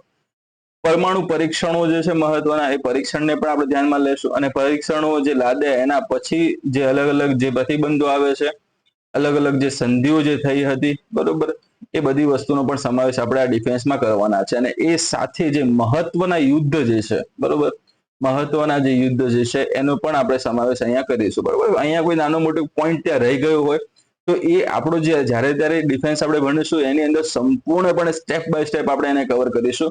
કઈ જ તમારું છૂટી જશે ને. અહીંયા કદાચ હું તમને કહેતો હોઉં ને કઈ નાની મોટી વસ્તુ આમથી આમ થઈ ગઈ હોય તો એની ચિંતા તમે સહેજ પણ ના કરતા. કદાચ એ પોઈન્ટ તમારા મગજમાં હોય, તમે વિચારી રહ્યા હો કે આ સાહેબ અહીંયા નથી બોલે, તો એ બધી વસ્તુ જે તમારા મનમાં હશે એ પણ ત્યાં આગળ આવી જશે ને. અને બીજી સૌથી મહત્વની વસ્તુ એ છે કે કદાચ એવું કોઈ ટોપિક છે, પોઈન્ટ છે, એ બાકી રહી જાય છે, બરોબર, તો આપણે એને છોડવાની સહેજ પણ ફિરાકમાં નથી. જે પોઈન્ટ ટોપિક બાકી રહી ગયું છે તમારે એ મને જાણ કરવાની રહેશે કે સર આપણાથી આ ભૂલમાં કે ઉતાવળમાં કે પછી બીજી કોઈ રીતે કે મને કદાચ એનો અંદાજો પણ ન હોય, બરોબર, તો તમે મને જે જગ્યાએથી કોર્સ પરચેસ તમે કર્યો છે એ જગ્યાએ મેસેજ કરીને જણાવી શકો છો કે આપણો આ ટોપિક છે ને એ રહી ગયો છે, તો જે નેક્સ્ટ સેશન ચાલતા હશે એની અંદર આપણે ટોપિક કવર કરી લેશું, બરોબર. તો અહીંયા કંઈ પણ એવું આપણે છોડવાની ફિરાકમાં નથી, બધું જ સંપૂર્ણપણે સારી રીતે હું કવર કરાવીશ. ઓકે, તો એ વસ્તુ ધ્યાનમાં ખાસ લેજો. એમાં સેનાઓની વાત થઈ ગઈ, સેનાઓ માટે વપરાતા બોમ્બ. હમણાં જુઓ પરીક્ષામાં ગૌરવ બોમ્બ વિશેનો પણ પ્રશ્ન હતો. એટલે ટૂંકમાં જે પણ વસ્તુ એવી છે કે જે પરીક્ષામાં પૂછાઈ શકે એમ છે, બધી જ વસ્તુઓનો આપણે બહુ સારી રીતે અહીંયા આગળ અભ્યાસ કરવાના છે. ઠીક છે, તો સબમરીન પણ આવી જશે, ટોર્પિડો પણ આવી જશે, મિસાઇલ પણ આવી જશે, જેટલું પણ જે આવે છે બધું આપણે અભ્યાસ એમાં કરશું આ ભારતીય સંરક્ષણ મંત્રાલય હેઠળ અથવા તો ડિફેન્સ ટેકનોલોજી હેઠળ, બરાબર. નેક્સ્ટ એના પછી જોઈએ તો ડિફેન્સની વાત કરી. ડિફેન્સ પછી તમને જોવા મળે છે એ છે આપણું ન્યુક્લિયર ટેકનોલોજી, પરમાણુ. અને પરમાણુની જોડે જોડે જ એના જેવો જ નાનો એવો ટોપિક છે નેનો ટેકનોલોજી. અને નેનોટેક પછી આપણે જોઈશું ઉર્જા ક્ષેત્રને. ઠીક, આ ત્રણ વસ્તુ આપણે જોવાના છે એના પછી. ઓકે, ફર્સ્ટ ઓફ ઓલ આપણે વાત કરશું પરમાણુ વિશે. તો પરમાણુ જે છે, પરમાણુની સંકલ્પના આપણે પહેલા જોવાના છે કે પરમાણુ એટલે શું છે, અણુ શું છે, બરોબર, સમસ્થાનિકો શું છે, સમભારિકો શું છે. ઓકે, અલગ અલગ જેમના પરમાણુ ક્રમાંક છે, પરમાણુ ભાર છે, એના આધારે બધી વસ્તુઓ નક્કી થતી જોવા મળે છે. તો આ વસ્તુનો આપણે સરખી રીતે પહેલા અભ્યાસ કરીશું કે કયા કયા પરમાણુ છે, કેમ કેમ છે, અને આનું કઈ રીતે આખું ચેપ્ટર ચાલે છે. ઓકે, તો પરમાણુ આવી જશે, અણુ આવશે, સમસ્થાનિકો છે, સમભારિકો છે, આ બધી વસ્તુ. એના પછી જે મહત્વના જે પરમાણુઓ છે, જે અણુઓ છે, એના વિશે આપણે માહિતી મેળવવાનો પ્રયત્ન કરીશું. ઓકે, એમાંથી જે રેડિયો એક્ટિવ એલિમેન્ટ છે આપણે એનો પણ અભ્યાસ કરવાના છે. સૌથી મહત્વની વસ્તુ, પરમાણુ આપણા મગજમાં આવે છે તો ત્યારે આપણે એક વસ્તુ વિચારીએ છીએ કે પરમાણુ બોમ્બ, બરાબર. તો પરમાણુ બોમ્બ જે અસ્તિત્વ આપણા મગજમાં આવે છે એનું જે ચિત્ર ઊભું થાય છે એના પાછળ જવાબદાર સૌથી મોટો એવા યુરેનિયમ છે, પ્લુટોનિયમ છે, બરોબર. તો આ બધા ત્યાં આગળ જવાબદાર રહેતા આપણને જોવા મળે છે. તો આ યુરેનિયમ છે, પ્લુટોનિયમ છે, આ બધા શું છે, તો અતિશય એવી મોટી વિપુલ એવી ઉર્જાના સ્ત્રોત પણ આપણે એને કહી શકીએ છીએ, બરાબર. હમણાં જ વાત કરી હતી કે ન્યુક્લિયર પરમાણુ સંચાલિત સબમરીન હું કહેતો હતો, બરાબર. તો પરમાણુ સંચાલિત સબમરીનમાં શું હશે, તો પરમાણુ જે એનો જથ્થો છે, બરોબર, જેમ કે યુરેનિયમ છે, બરોબર, તો યુરેનિયમનો જથ્થો ત્યાં આગળ થોડો ઘણો ત્યાં સ્ટોર કરી દેવામાં આવે તો એ ઘણા મહિનાઓ વર્ષો સુધી એ જે જથ્થો છે એ એનર્જી પ્રોડ્યુસ કરી શકશે. એના માટે નાના એવા ત્યાં આગળ રિએક્ટરની જરૂર પડશે, જે જહાજમાં ઇનબિલ્ટ ત્યાં આગળ હોય છે, એમાં ત્યાં આગળ લગાવવામાં જ આવે છે, બરાબર. તો હમણાં તમને વાત કરીએ એ પ્રમાણે કે એમાંથી ઉર્જા મેળવવા માટે આપણે શેની જરૂર પડશે, તો કે રિએક્ટરની જરૂર પડશે. તો રિએક્ટર છે, તો રિએક્ટરના અલગ અલગ તબક્કાઓ છે એના વિશે આપણે અભ્યાસ કરવાનું રહેશે, બરોબર. અલગ અલગ જે મહત્વના જે પરમાણુ હતા એના વિશે આપણે ચર્ચા કરી, રિએક્ટરની વાત કરી, રિએક્ટરના તબક્કાઓ વિશે વાત કરી. તબક્કામાં જ હમણાં જ લગભગ તલાટીની પરીક્ષા કે ડીવાયએસઓની પરીક્ષા હતી, એની અંદર પ્રશ્ન હતો કે બ્રીડર રિએક્ટર સાથે સંકળાયેલો પ્રશ્ન ત્યાં પૂછાયો હતો. ઓકે, કયો પ્રશ્ન હતો, તો બ્રીડર રિએક્ટર. તો આ વસ્તુ પણ ત્યાંથી નીકળતી જોવા મળી હતી. તબક્કાઓ જે ભણ્યા હશે એને વધારે સારો એવો આઈડિયા હશે. અપ્સરાનો પણ પ્રશ્ન હતો. સૌપ્રથમ જે આપણું જે રિએક્ટર છે એનું નામ શું હતું, તો કે અપ્સરા હતું, બરોબર. તો અપ્સરા તમારે ધ્યાનમાં રાખવાની છે. 1956 ની આસપાસ એની સ્થાપના થતી જોવા મળી હતી, બરોબર. તો આ વસ્તુ તમે ધ્યાનમાં લઈ શકો છો. દેન એના પછી પરમાણુ છે, તો એમાંથી ઉર્જા મેળવવાની વાત કરતા હતા, બોમ્બ બનાવવાની વાત કરતા હતા. તો એમાં સૌથી મહત્વની બે પ્રક્રિયાઓ છે. એક તો છે પરમાણુ વિખંડન અને બીજી છે સંલયન. તો વિખંડનની પ્રક્રિયાઓ છે એ વિખંડનની પ્રક્રિયા ઇઝીલી આપણે એના માટેના જે રિએક્ટર્સ છે ઉભા કરી શકીએ એમ છે અને એમાંથી આપણે એનર્જી મેળવી શકીએ એમ છે. પણ એનર્જી મેળવવા માટે સૌથી મહત્વનું જે પાયાનું તત્વ છે એ છે આ બધું યુરેનિયમ ને બધી વસ્તુ, બરોબર. તો યુરેનિયમ છે, પ્લુટોનિયમ છે, આ બધી વસ્તુ અલગ અલગ ત્યાં આગળ થઈ જાય છે ને એમાં એક મહત્વનો ભાગ ભજવતી વસ્તુ જોવા મળે છે અથવા તત્વ જોવા મળે છે. નામ છે એનું થોરિયમ, જેનો વિપુલ જથ્થો ભારતની પાસે છે, બરોબર. અને થોરિયમ ઉપર પ્રક્રિયા કરીને આપણે આગળ જતા યુરેનિયમ છે, પ્લુટોનિયમ છે ત્યાં સુધી પણ પહોંચી શકીએ એમ છે. એના માટે સારી એવી એડવાન્સ ટેકનોલોજીની જરૂર છે અને ભારતે આજે અલગ અલગ જે તબક્કા વિકસાવ્યા એમાં થોરિયમનો પણ ઉપયોગ કરવાનો, સંપૂર્ણપણે ઉપયોગ કરવાની પ્રક્રિયા જે હતી એ હાથ ધરી હતી ને એમાં આપણને સિદ્ધિ મળેલી છે, બરોબર. તો એ વસ્તુ તમારે ધ્યાનમાં લેવાની છે. તો બધી જ પ્રક્રિયાઓ શેના અંતર્ગત આપણે લેશું? વિખંડનને અંતર્ગત, બરાબર. પરમાણુ જે બોમ્બ બને છે એ શેના અંતર્ગત આવશે? તો કે વિખંડન અંતર્ગત બનતો જોવા મળે છે. દેન સંલયનની વાત કરવામાં આવે તો સંલયનમાં શું જોવા મળે છે? તો કે નાના નાના હલકા તત્વો છે એ ભેગા થશે ને ભેગા થવાના કારણોસર ચલો આપણે વિખંડનમાં વાત કરતા હતા. તો વિખંડનમાં શું હશે કે જે તે તત્વ છે, બરોબર, એ તત્વના ઉપર ત્યાં આગળ ન્યુટ્રોનનો મારો ચલાવવામાં આવે છે ત્યારે એનાથી શું થશે કે એ જે તત્વ હતું એ તૂટે છે અને બ્રેકડાઉન થવાના કારણોસર બહુ મોટા પ્રમાણમાં એનર્જી રિલીઝ કરે છે અને એ જ એનર્જીનો આપણે ઉપયોગ કરીએ છીએ. ઓકે, સંલયનમાં કઈ વસ્તુ હતી? સંલયનમાં આવે છે કે નાના તત્વો ભેગા થાય છે, ભેગા થવાના કારણોસર અચાનક તે ધડાકાભેર જે ભેગા થશે, ભેગા થવાના કારણોસર એનર્જી છે એ મુક્ત થતી જોવા મળે છે, બરાબર.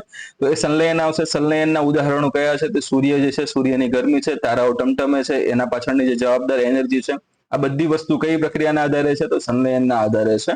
અને એમાં પણ જે તમે સાંભળ્યું હશે કે હાઇડ્રોજન બોમ્બ,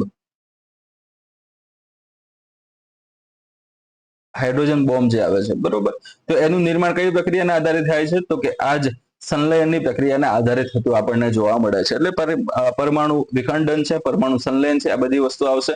હમણાં મેં તમને વાત કરી હતી કે આપણે પરમાણુ ક્ષેત્રમાં આગળ વધી રહ્યા હતા, એના અલગ અલગ આપણે પરીક્ષણો કર્યા હતા. 1974 ની આસપાસ તમને ખબર હશે એ પ્રમાણે કે સ્માઇલિંગ બુદ્ધા આપણે કર્યું હતું. એના પછી ઓપરેશન શક્તિ આપણે કરેલું છે. ઓકે, તો આ બધા ઓપરેશન કર્યા તો એ વિશ્વના અન્ય દેશોને પેટમાં દુખાવા બરાબર સાબિત થયા હતા, બરોબર. એમને પેટમાં શું થયું હતું? દુખ્યું હતું ને દુખ્યું એટલા માટે એમણે એ તમામ પ્રયત્નો કર્યા હતા કે જેથી કરીને આપણો જે પરમાણુ પ્રોગ્રામ છે, બરોબર, જે ન્યુક્લિયર પ્રોગ્રામ છે એ અટકી જાય, આપણે આગળ ન વધી શકીએ. પરંતુ આપણે છેલ્લે ઓપરેશન શક્તિ કરીને આખા વિશ્વને બતાવી દીધું કે અમારી પાસે ન્યુક્લિયર ટેકનોલોજી આવી ગઈ છે અને અમે એના માટે ન્યુક્લિયર બોમ્બ ને આ બધી વસ્તુઓ, હથિયારો અમે બનાવ્યા છે. તો શાંતિ રાખવી, મજા નહીં આવે જો સીધા નહીં રહો તો, બરોબર. એટલે એ વસ્તુ પણ ત્યાં થતી જોવા મળે. તો અલગ અલગ સદીઓ છે, પ્રોટોકોલ્સ છે, આપણે એનો પણ અભ્યાસ અહીં આગળ કરવાના છીએ. સો પરમાણુ ટેકનોલોજીમાં આપણે એટલી વસ્તુઓ જોઈશું. એના પછી નવી જે એડવાન્સ ટેકનોલોજી આમાં એડ થઈને આવી છે એનો પણ આપણે ત્યાં આગળ કવર કરવાનો સંપૂર્ણપણે સારો એવો પ્રયત્ન કરીશું. ઠીક છે. દેન અતિશય નાનો એવો ટોપિક, કદાચ આમાંથી ઘણી વખત પ્રશ્ન આવે પણ છે અને નથી પણ આવતો એવો ટોપિક તમને જોવા મળે છે, નેનો ટેકનોલોજી, બરોબર.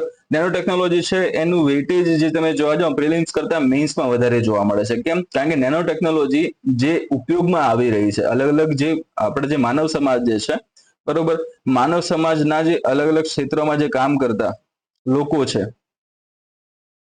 ક્ષેત્રો છે, એમાં કામ કરતા જે લોકો છે, બરાબર, એ લોકો અલગ અલગ જે કાર્યો છે પોતાના એ ઇઝીલી કરી શકે. પહેલી વસ્તુ તો આસાનીથી કરી શકે, વધારે ઉત્પાદન સાથે કરી શકે, બરોબર, ઓછા ખર્ચે કરી શકે, બરોબર, ઓછા સમયમાં કરી શકે. ઠીક છે. તો આ બધી વસ્તુઓનું એક સારામાં સારું એમને રિઝલ્ટ જોવા મળ્યું તો કોના આધારે? તો કે નેનો ટેકનોલોજીના આધારે. હવે આ વસ્તુ હું કેમ કહી રહ્યો છું? તો તમને ખબર હશે એ પ્રમાણે કે થોડા સમય પહેલા જ નેનો ફર્ટિલાઇઝર અસ્તિત્વમાં આવ્યું હતું. ઓકે, કોના દ્વારા એની રચના કરવામાં આવી હતી? તો ઇફકો દ્વારા એની રચના કરવામાં આવી હતી. ઇફકો પણ કઈ? તો કલોલ ઇફકો છે એના દ્વારા એની રચના કરવામાં આવી હતી. શું હતું? તો કે એ હતું nano urea. Okay, nano urea આપણને જોવા મળે છે. ઠીક છે. તો નેનો યુરિયામાં કઈ મહત્વની વસ્તુ એમ આવી હતી? તો આપણે તમે જે પણ 20-25 કિલોની યુરિયાની થેલી તમે નાખો છો સારો એવો પાક લેવા માટે, ઓકે, તો એની સાપેક્ષે જો નેનો યુરિયાનો તમે યુઝ કરો છો તો એનું ખાલી 500 ml જે છે એ તમારા 20 થી 25 કિલોગ્રામ યુરિયાની બરાબર ત્યાં આગળ સાબિત થાય છે. અને આનો ભાવ જે છે એ આના કરતા પણ ઘણો એવો ઓછો એવો છે. ઓકે, તો તમને ખર્ચમાં પણ ત્યાં આગળ ફાયદો મળ્યો, પાક ઉત્પાદન પણ સારું એવું ત્યાં આગળ થવાનું છે. બરોબર, આ બધી વસ્તુ ત્યાં આગળ આવશે. અને હવે જે ત્રીજી મહત્વની વસ્તુ આવે છે એ કઈ છે આમાં, તો નેનો ટેકનોલોજી છે એમાં જે સૌથી મહત્વનો ભાગ આવે છે એ છે નેનો પાર્ટિકલ. કોઈ પણ વસ્તુ જે ધારદાર છે એ ધારદારને અતિશય ધારદાર બનાવવા માટે, એ જે ધારદાર છે એની અસરકારકતા વધારવા માટે નેનો પાર્ટિકલ્સનો યુઝ કરવામાં આવે છે. તમે ક્યાંક વાંચ્યું હશે કે ટીપુ સુલતાનની જે તલવાર હતી, જે દસમસ્ક સ્ટીલની જે બનેલી હતી, બરોબર, એ તલવારના ઉપર કાર્બન કોટિંગ કરવામાં આવેલું હતું, જેથી કરીને એની જે ધાર છે એ વધારે કરી શકાય, એમાં ચળકાટ જે છે વધારે સારો એવો લાવી શકાય. તો એના માટે એનો ઉપયોગ થતો હતો. અત્યારમાં તમને ખબર હશે એ પ્રમાણે કે નેનો ટેકનોલોજી છે એનો ઉપયોગ હાલમાં સોલર ઇન્ડસ્ટ્રીમાં અથવા તો સોલર ટેકનોલોજી છે એમાં પણ ઉપયોગ ત્યાં થઈ રહ્યો છે. કઈ રીતે?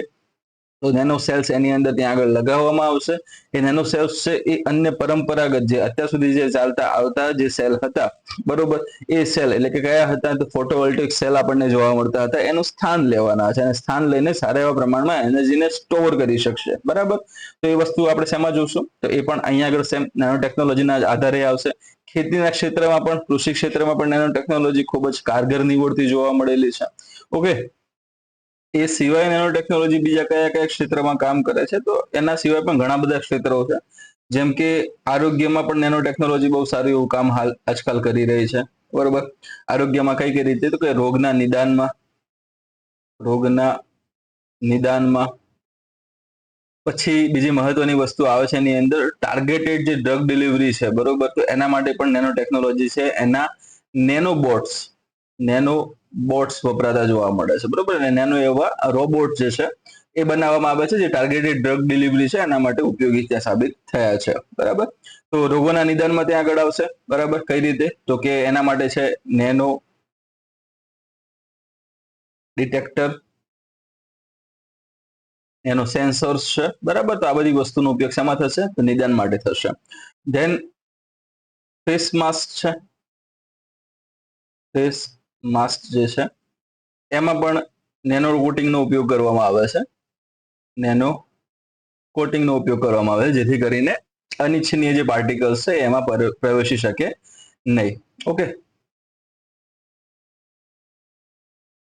ધેન એના પછી બીજા કયા ક્ષેત્રમાં નેનો ટેકનોલોજી અથવા તો નેનો જે છે એ કામમાં આવે છે? તો આપણી નેનો કાર છે, તમે કદાચ નામ પણ સાંભળ્યું હશે. ઓકે, ટાટા દ્વારા બનાવવામાં આવી હતી અને નેનો જ નામ કેમ રાખ્યું? કારણ કે નાનું એવી વસ્તુ છે. નેનો ટેકનોલોજી શરૂઆતમાં મારે તમને કહેવાનું રહી ગયું કે નેનો ટેકનોલોજી એટલે કે શું? બરોબર, તો 1 નેનોમીટર થી લઈને 100 નેનોમીટર સુધીના પરિમાણ અથવા તો કદ ધરાવતી જે વસ્તુઓ જે છે એના વસ્તુઓના સાથે સંકળાયેલો જે અભ્યાસ છે એ અભ્યાસને નેનો ટેકનોલોજી તરીકે ઓળખવામાં આવે છે. બરોબર, એટલે આ એની વ્યાખ્યા હતી. એ મારે તમને કહેવાની રહી ગઈ હતી. બીજું તમે કદાચ જોયું પણ હશે ક્યાંક કે 1 નેનોમીટર ઇઝ ઇક્વલ ટુ 10⁻⁹.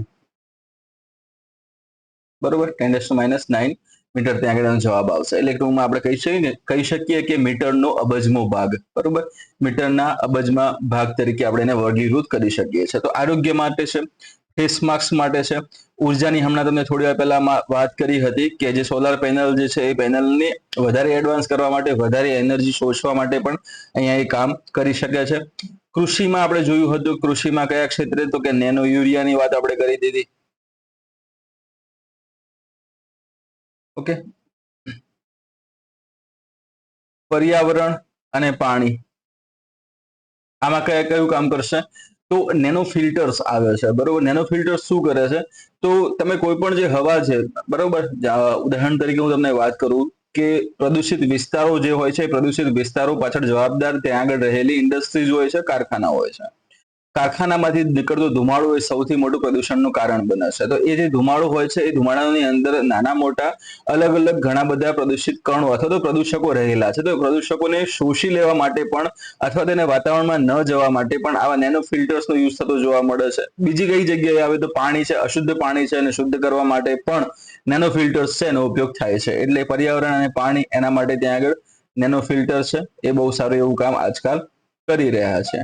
ઠીક છે, નેનો ફિલ્ટર્સ આવશે. એના પછી ખાદ્ય ક્ષેત્રે ખરા? તો કે હા ખરા. ખાદ્ય ક્ષેત્રે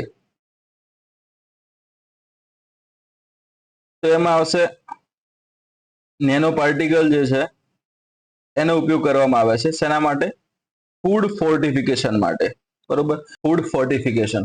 તો એમાં શું છે ફૂડ ફોર્ટિફિકેશન એટલે શું? આપણે એની વાત કરીએ જ્યારે ત્યારે બાયોટેકનોલોજીમાં આના વિશે આપણે બહુ સારો એવો અભ્યાસ કરવાના છે, પરંતુ ફૂડ ફોર્ટિફિકેશન એટલે શું? એનો મતલબ સીધો એવો થાય છે કે તમારી પાસે જે અન્ન અથવા જે અનાજ રહેલું છે, જે ખોરાક રહેલો છે, એ ખોરાકની અંદર ઈચ્છિત જે પણ તત્વો છે, ઈચ્છિત જે વિટામિન્સ છે, એને એડ કરીને એ ખોરાકને વધારે પોષક તત્વોથી સભર બનાવવો, એને જ ફૂડ ફોર્ટિફિકેશન તરીકે ઓળખવામાં આવે છે. ઓકે, તો આપણું આ ફૂડ ફોર્ટિફિકેશન ત્યાં આગળ થઈ જશે. તો એમાં પણ નેનો પાર્ટિકલ જે છે એનો ઉપયોગ થતો આપણને જોવા મળે છે. ઠીક છે. નેક્સ્ટ એના પછી આવે છે ટેક્સટાઇલ ક્ષેત્ર આવે છે. ટેક્સટાઇલ ક્ષેત્રે પણ યુવી કિરણ સામે રક્ષણ આપતા જે કાપડ જે છે એ કાપડ બનાવવા માટે પણ નેનો ટેકનોલોજીનો ઉપયોગ થાય છે.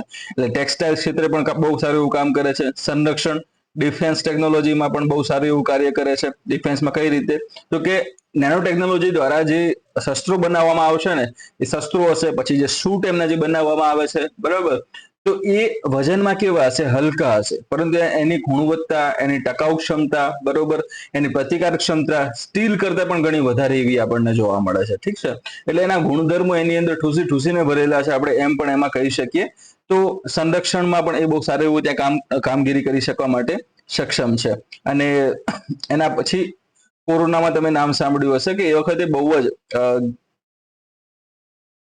કોરોનામાં તમે સાંભળ્યું હશે કે ઘણા બધા વાયરસ છે, ઘણા બધા બેક્ટેરિયા છે, આ બધા સામે રક્ષણ મેળવવા માટે બધા પોતપોતાની રીતે જે પણ થતું હતું એ કરી રહ્યા હતા. તો એ વખતે એક અનન્યા કરીને જંતુનાશક સ્પ્રે હતો, એ અસ્તિત્વમાં આવ્યો હતો. બરોબર, તો એ પણ કોને આભારી હતો? તો કે આ નેનો ટેકનોલોજીને આભારી વસ્તુ જોવા મળે છે. અને અનન્યા વાળો જે પ્રશ્ન છે લગભગ કોઈ એક એક્ઝામમાં પૂછાયો પણ હતો. આજથી 2-3 વર્ષ પહેલા કોઈ એક્ઝામ લેવાની હતી, એમાં અનન્યા નામનો પ્રશ્ન આવ્યો પણ હતો. તો આપણે એના વિશે પણ સરખી એવી ચર્ચા કરીશું જ્યારે આપણે સારી એવી રીતે આનો નેનો ટેકનોલોજીનો અભ્યાસ કરીશું. બરોબર. નેક્સ્ટ એના પછી આપણે જોવા જઈએ તો ઉર્જા સેક્ટર હતું, અહીંયા જગ્યા બચી નથી, એટલા માટે આપણે ઉર્જાને બીજા પત્તે લઈ જશું. ઓકે, ઉર્જાની વાત કરી રહ્યા છે આપણે, એનર્જી સેક્ટરની વાત કરી રહ્યા છે. તો એના વિશે પણ આપણે જોઈ લઈએ. પરીક્ષામાં બહુ ઘણા બધા પ્રશ્નો આજકાલ આમાંથી વધારે પૂછાતા એવા જોવા મળે છે. કેમ? કારણ કે સરકાર પણ આ બાબતે, આ એનર્જી ક્ષેત્ર બાબતે ખૂબ વધારે એવી ગંભીર છે, અને એમાં પણ રિન્યુએબલ જે એનર્જી સોર્સિસ છે એના ઉપર ભારતને એ દિશામાં લઈ જવા માટેના પ્રયત્નો સરકાર દ્વારા કરવામાં આવી રહ્યા છે. એટલા માટે એની વેલ્યુ જે છે એ વધતી જોવા મળે છે. સો વાત કરશું ઉર્જાની ભારતમાં જે જરૂરિયાત છે અને સામે જે જરૂરિયાત સામે જેટલી ઘટ છે, આ બે વસ્તુના ઉપર આપણે અભ્યાસ કરશું ઉર્જામાં. ઓકે, ઉર્જાના જે મહત્વના બે સ્ત્રોતો છે એની પણ આપણે ચર્ચા કરીશું. સ્ત્રોતો કયા કયા છે? તો હમણાં તમને વાત કરીએ એ પ્રમાણે એક તો છે પુનઃ પ્રાપ્ય સ્ત્રોત, બીજું તમને જોવા મળે છે પુનઃ અપ્રાપ્ય.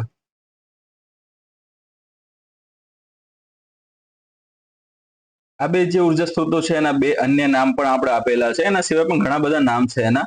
પુનઃ પ્રાપ્ય જે ઉર્જા સ્ત્રોતો છે એની વાત કરીએ તો એને બિન પરંપરાગત ઉર્જા સ્ત્રોતો તરીકે પણ ઓળખવામાં આવે છે. જ્યારે પુનઃ અપ્રાપ્ય છે એને પરંપરાગત ઉર્જા સ્ત્રોત તરીકે ઓળખવામાં આવે છે. બીજાના અન્ય નામ શું છે? તો કે આ બિન પરંપરાગત અથવા પુનઃ પ્રાપ્ય છે એને આપણે રિન્યુએબલ એનર્જી તરીકે ઓળખીએ છીએ, અને આપણે નોન રિન્યુએબલ એનર્જી તરીકે ઓળખવાના છીએ. ઓકે, તો આ બે વસ્તુ ખાસ ધ્યાનમાં લઈ લેજો. પહેલા તો કયા કયા સ્ત્રોત, હવે અહીંયા સ્ત્રોતો કયા કયા છે એની પણ ચર્ચા, એ પણ મહત્વની વસ્તુ છે. તો પુનઃ પ્રાપ્ય કયા કયા? તો એવા ઉર્જા સ્ત્રોતો જે એકવાર ઉપયોગમાં લીધા પછી નજીકના ભવિષ્યમાં સરળતાથી ઉપલબ્ધ થઈ શકે છે, બરાબર, એને પુનઃ પ્રાપ્ય ઉર્જા સ્ત્રોત તરીકે આપણે ઓળખીએ છીએ. જેમ કે સૌર ઉર્જા છે, બરોબર, પવન ઉર્જા છે, ભૂતાપીય ઉર્જા છે, તરંગ ઉર્જા છે. ઓકે, આવા ઘણા બધા પ્રકારો તમે આમાં લઈ શકો છો, જે એકવાર તમે ઉપયોગમાં લીધા પછી બીજી વાર નજીકના ભવિષ્યમાં ફરીથી ઉપયોગ કરી શકવા માટે સક્ષમ બની શકો છો. જ્યારે પુનઃ અપ્રાપ્ય જે છે અથવા તો પરંપરાગત છે અથવા તો નોન રિન્યુએબલ એનર્જી સોર્સિસ જે છે એ કયા કયા છે? તેમાં સૌથી મહત્વનો જે ભાગ ભજવે છે એ છે કોલસો આવશે, અને પછી કોલસો સાથે વિવિધ પેટ્રોલિયમ પેદાશો આવશે, વિવિધ પેટ્રોલિયમ પેદાશો છે, બરોબર. બાયોગેસ ને આ બધી વસ્તુ ત્યાં આવે છે એ કેવી છે, એક લિમિટમાં છે. તમે એકવાર આનો ઉપયોગ કરી લેશો તો નજીકના ભવિષ્યમાં એ ઇઝીલી અવેલેબલ થઈ શકશે નહીં. કેમ? કારણ કે આ જે કોલસો છે, પેટ્રોલિયમ, અલગ અલગ જે પેદાશો જે આપણે મળીએ છીએ, આપણે એને અલગ અલગ પદ્ધતિ દ્વારા એનું નિસ્યંદન કરીએ છીએ, વર્ગીકરણ કરીએ છીએ. આ બધી વસ્તુઓ જે મળે છે પૃથ્વીના પેટાળમાંથી, અને પૃથ્વીના પેટાળમાંથી ક્યાંથી અસ્તિત્વમાં આવે છે? તો કે હજારો લાખો વર્ષો પહેલા પૃથ્વીના પેટાળમાં જે અલગ અલગ જીવો છે, વનસ્પતિઓ છે, બરોબર, એ દટાઈ ગયા, અને દટાયા બાદ કાલાનુક્રમે એના ઉપર વિઘટનની બધી પ્રક્રિયા હતી, અને વિઘટનને આધારે જે આપણા સામે જે એનું સ્વરૂપ આવ્યું છે એને આપણે આ કોલસો પેટ્રોલિયમ પેદાશ તરીકે ઓળખીએ છીએ, બરાબર. તો એ જ વસ્તુ છે, સિમ્પલી ત્યાં આગળ આવશે કે આ જે પ્રોસેસ હતી એ કેટલા વર્ષોની હતી? તો કે લાખો કરોડો વર્ષોની આ જે પ્રોસેસ છે, બરાબર. અને આ પ્રોસેસ થવા માટે ચલો હવે તમને ઈચ્છા એવી થાય કે ના પણ હવે પ્રાણીઓ મરેલા છે, આપણે એને દાટી દઈએ અને આવનારા સમયમાં આપણને એમાંથી ખનિજ તેલ ને આ બધી વસ્તુ મળી જાય, તો ના, એ વસ્તુ ઇઝીલી અવેલેબલ નથી. કેમ? પોસિબલ નથી. કેમ?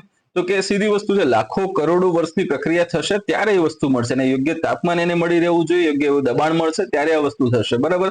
એ તાત્કાલિક મળી શકશે નહીં. એટલા માટે આવા જે ઉર્જા સ્ત્રોતો છે એને આપણે શું કહીએ છીએ? પરંપરાગત ઉર્જા સ્ત્રોત.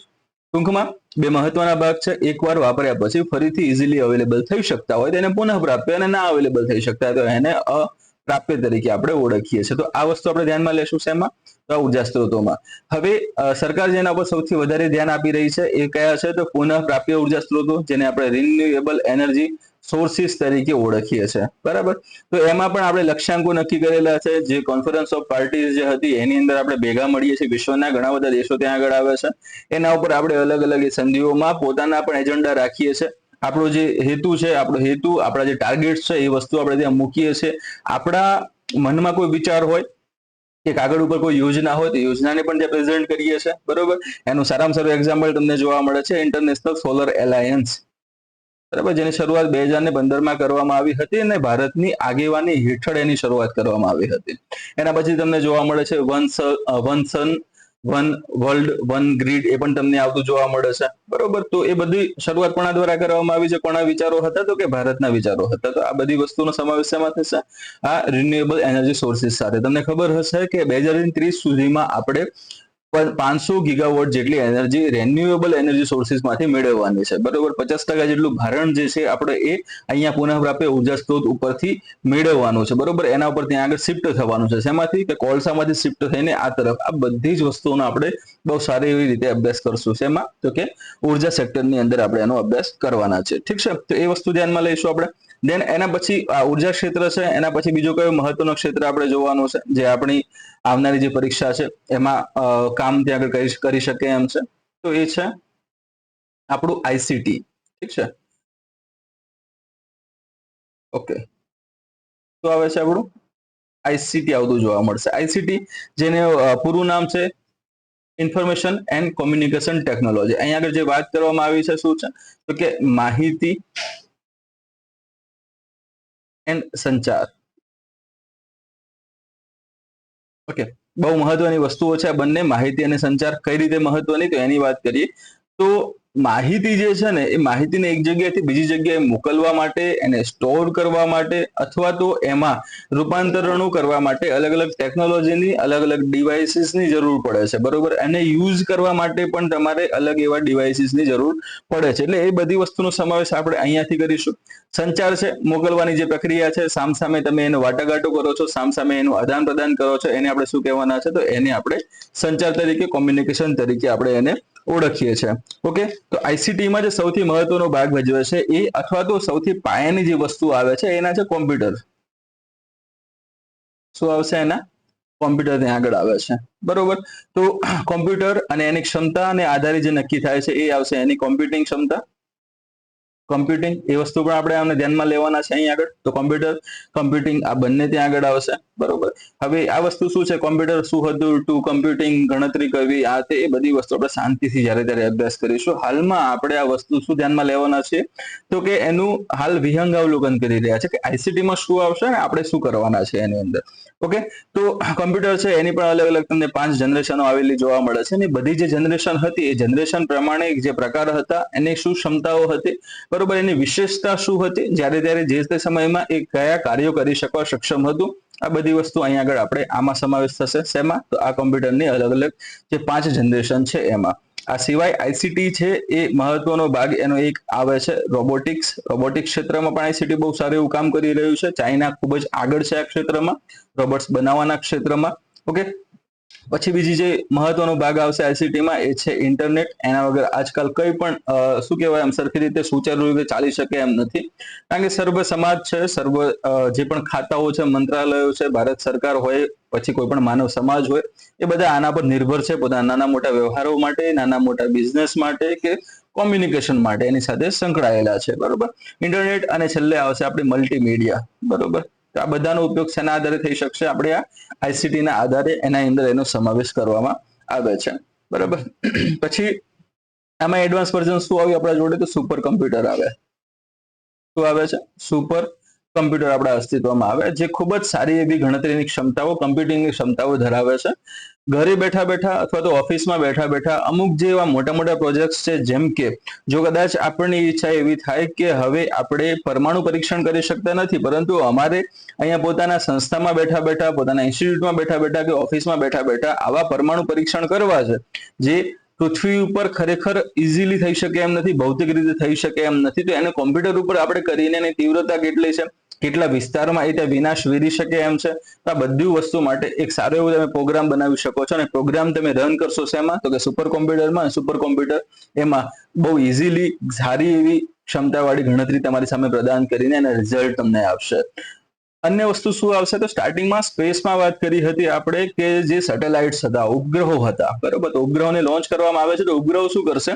ડેટા છે એ છબીઓ સ્વરૂપે, પિક્ચર ઇમેજ સ્વરૂપે પૃથ્વી ઉપર મોકલે છે. જેના જે સ્ટેશન હશે, ગ્રાઉન્ડ સ્ટેશન હશે, ત્યાં આગળ ડેટા મોકલશે. તો અતિશય પ્રમાણમાં આવી છબીઓ આવે છે, એ માનવ દ્વારા અથવા તો સામાન્ય કોમ્પ્યુટર દ્વારા એનું એનાલિસિસ કરવું ખૂબ જ મુશ્કેલ ભર્યું છે. એટલા માટે એ જગ્યાએ શેનો ઉપયોગ થશે? સુપર કોમ્પ્યુટરનો. અને સુપર કોમ્પ્યુટર શું કરશે? એક સાથે આવા અઢળક મોટા એવા ડેટા, જેને આપણે બિગ ડેટા તરીકે ઓળખીએ છીએ, એ બધાનો એ એક સાથે એનાલિસિસ કરી શકવા માટે સક્ષમ છે. એનાલિસિસ કર્યા બાદ એની એક છબી બનાવી હોય તો એ બનાવી શકે છે, એનું તારણ, એનો રિપોર્ટ બનાવવો હોય તો એ પણ એ બનાવીને આપણી સામે એનો પ્રેઝન્ટ કરી શકે છે, જેથી ઇઝીલી આપણે એ થોડી ઘણી લાઇન્સમાં એ વસ્તુને સમજી શકીએ, જે ખૂબ જ મોટા એવા સ્વરૂપમાં હતી. બરોબર.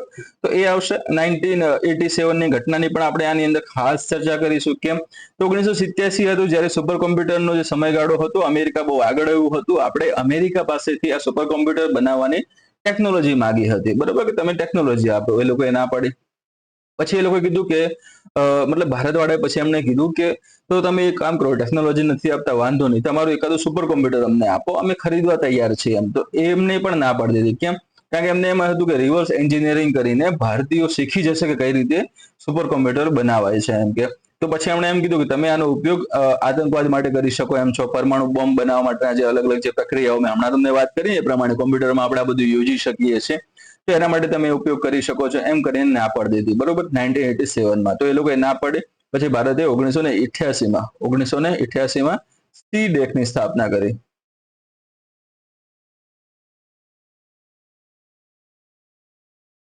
તેની સ્થાપના કરી? CDEC ની સ્થાપના કરી હતી. બરોબર. તો આ વસ્તુ આપણે ધ્યાનમાં લેશું. ઘણી બધી સંસ્થાઓ છે જે આની સાથે સંકળાયેલી છે. CDEC છે, એની સાથે સાથે અન્ય સંસ્થાઓ પણ હતી, એ આમાં કામ કરતી જોવા મળી છે. CDEC દ્વારા પછી ઘણા બધા સુપર કોમ્પ્યુટર્સ બનાવવામાં આવ્યા છે. બનાવ્યા બાદ એને ભારતની અલગ અલગ જે સંસ્થાઓ છે, જે IITs છે, બરોબર, એ જગ્યાએ અલગ અલગ સુપર કોમ્પ્યુટર આને વહેંચ્યા પણ છે, જેથી કરીને એ લોકો પણ એમના ક્ષેત્રમાં સુપર કોમ્પ્યુટરનો ઉપયોગ કરીને વધારે સારી એવી માહિતી મેળવી શકે, વધારે સારી એવી પ્રગતિ કરી શકે. બરોબર. તો અહીંયા આગળ CDEC આવશે 1988 વાળું. તમે નામ સાંભળ્યા હશે. આના દ્વારા જે કોમ્પ્યુટર્સ બનાવવામાં આવ્યા હતા સુપર કોમ્પ્યુટર, એ બધા પરમ સિરીઝના હતા. પરમ શિવાય ને એવા બધાના નામ હતા. કદાચ તમે એ વસ્તુ સાંભળી પણ હશે. બરોબર ને. હવે જે જમાનો છે એ શેનો છે? તો ક્વોન્ટમ કોમ્પ્યુટરનો જમાનો હવે આવી ગયો છે. ઓકે. સુપર કોમ્પ્યુટર કરતા પણ એડવાન્સ વર્ઝન ત્યાં આગળ આવે છે. ક્વોન્ટમ કોમ્પ્યુટર આવે છે. એના આગળ પણ હજુ DNA કોમ્પ્યુટર્સ ને આ તે બધા ઘણા બધા આવે છે. તો એનો આપણે સરખી રીતે અભ્યાસ કરશું જ્યારે ત્યારે આ ટોપિક આપણો ચાલશે ત્યારે. બરોબર. એ સિવાય અહીંયા તમે જુઓ છો કે રોબોટિક્સની વાત કરી હતી. રોબોટ્સ બનાવવા, રોબોટ અલગ અલગ ક્ષેત્રમાં કામ કરે છે. ઇન્ટરનેટ છે, તો ઇન્ટરનેટમાં તમને સૌથી મહત્વનું એનું એક પાસું જેને આપણે બહુ સારી રીતે અનુભવ કર્યું છે એ છે વાઈફાઈ, બરોબર. અને વાઈફાઈ નું જે એડવાન્સ વર્ઝન છે એ છે લાઈફાઈ. ઓકે, વાઈફાઈ જેને વાયરલેસ ફિડેલિટી તરીકે આપણે ઓળખીએ છીએ, લાઈફાઈ જેને લાઇટ ફિડેલિટી તરીકે આપણે ઓળખીએ છીએ. તો કે વાયરલેસ ફિડેલિટીમાં શું હોય છે કે તમે કદાચ બધા મોસ્ટ ઓફ તૈયારી કરતા હોય ગાંધીનગરમાં રહીને કોઈ એની જગ્યાએ લાઇબ્રેરી તમે જોઈન કરી હોય તો એ જગ્યાએ વાઈફાઈ લાગેલો હોય છે, આપણે એને યુઝ કરીએ છીએ. આપણા ફોનમાં ક્યારેક નેટ પૂરું થઈ જાય તો આપણે આસપાસ રહેલી વ્યક્તિઓ પાસે પણ આપણે કહીએ છીએ કે વાઈફાઈ ઓન કરો ને, બરોબર. તો આ વસ્તુ શું છે, તો આનો ઉપયોગ કરીને તમે જે તે વ્યક્તિ પાસેનું જે ડેટા પેકેજ છે એમાંનો ડેટા તમે ઉપયોગમાં લઈ શકો છો. તો એને શું કહેવામાં આવશે, વાયરલેસ ફિડેલિટી તરીકે એને ઓળખવામાં આવશે. ને એના પણ અલગ અલગ પ્રકાર આપણને જોવા મળે છે, બરોબર. વાઈફાઈ છે, લાઈફાઈ આવે છે, લાઇટ ફિડેલિટી તરીકે ઓળખવામાં આવે છે. જેમ કે અહીંયા આગળ લાઇટ ચાલુ છે, મારા સંપર્કમાં છે, મારી સ્કીન ઉપર મારા ફેસ ઉપર લાઇટ પડી રહી છે, બરોબર. તો તમે મને જોઈ શકો છો. સેમ એવા લાઇટના વિસ્તારો કે જે જગ્યાએ લાઈફાઈ કનેક્ટેડ હશે એ જગ્યાએ તમે પોતાનું ડિવાઇસ રાખશો તો એ ડિવાઇસ ડાયરેક્ટલી ઇન્ટરનેટ સાથે કનેક્ટેડ એમાં થઈ જશે, નેટનો તમે ઉપયોગ કરી શકશો. જેવા તમે એ લાઇટના વિસ્તારમાંથી બહાર નીકળશો તરત જ એ જે કનેક્ટિવિટી હતી એ ડાઉન થઈ જશે, કટ થઈ જશે, બરોબર. તો એ શું છે, લાઈફાઈ ત્યાં આગળ આવશે. એના જે અલગ અલગ પ્રકારો આપણે જોવા જઈએ તો લેન આવે છે, લોકલ એરિયા નેટવર્ક છે, પછી કેન પણ છે, કેમ્પસ એરિયા નેટવર્ક એને કહેવામાં આવે છે. ઓકે, લેન આવે છે, કેન આવે છે, એના પછી તમે જોયું હશે WLAN આવે છે, અથવા તો વેન તરીકે પણ તમે ઓળખી શકો છો. ઇન્ટરનેટ છે એનો સમાવેશ આની અંદર ત્યાં થશે, બરોબર. પછી PAN પણ આવે છે, પાન આવે છે, પર્સનલ એરિયા નેટવર્ક તરીકે આપણે એને ઓળખીએ છીએ, ઠીક. તો આ બધી વસ્તુનો આપણે એ વખતે સરખી રીતે અભ્યાસ એમાં કરીશું. પછી હાલની જે નવી ટેકનોલોજી છે, AR છે, VR છે, બરોબર. ઓગમેન્ટેડ રિયાલિટી આપણે કહીએ છીએ, વર્ચ્યુઅલ રિયાલિટી જેને કહીએ છીએ, એક્સટેન્ડેડ રિયાલિટી XR છે, બરોબર. એનો પણ આપણે અભ્યાસ કરીશું. આ બધી વસ્તુ, બધી નવી ટેકનોલોજી પણ એની અંદર આવી જશે, ઠીક છે. અને લાસ્ટમાં કમ્પ્યુટિંગની વાત કરી, ઇન્ટરનેટ અને મલ્ટીમીડિયાની વાત કરી, તો મલ્ટીમીડિયા સાથે સંકળાયેલી મોબાઈલની generation, mobile generation 1G 2G 3G 4G 5G, બરોબર. આ બધી વસ્તુ. અને હવે 6G માટે પણ સરકારે પોતાનો પ્લાન ત્યાં જાહેર કરી દીધો છે અને એના ઉપર હવે કાગળિયા ઉપર પ્લાન રેડી છે, હવે એના પર કામ થઈ રહ્યું છે, ઠીક છે. તો 6G માટે પણ સરકાર આગળ વધી રહી છે. હાલ આપણે 5G યુઝ કરી રહ્યા છે, બરોબર. તો કયા સમયગાળામાં કયું આવ્યું હતું, એ કઈ વિશેષતાઓ સાથે આવ્યું હતું, એ બધી વસ્તુનો સમાવેશ શેમાં થશે, આની અંદર થતો આપણને જોવા મળશે. ધેન એના પછી નેક્સ્ટ જે ટોપિક છે આપણો એ છે બાયોટેકનોલોજી. એના પછી છે આપણો બાયોટેક આવશે, બરાબર. બાયોટેકનોલોજીની જ્યારે વાત આવે ને ત્યારે સૌથી પહેલા અથવા એના પાયાના એકમ જેથી એની શરૂઆત થાય છે એવી વસ્તુ આવે છે કોષ, બરોબર. કોષની ત્યાં આગળ વાત કરવામાં આવશે. હવે કોષ છે એની વાત કરીએ તો કોષ કેન્દ્ર ધરાવે છે. શું ધરાવે છે? કોષ કેન્દ્ર ધરાવે છે, બરાબર.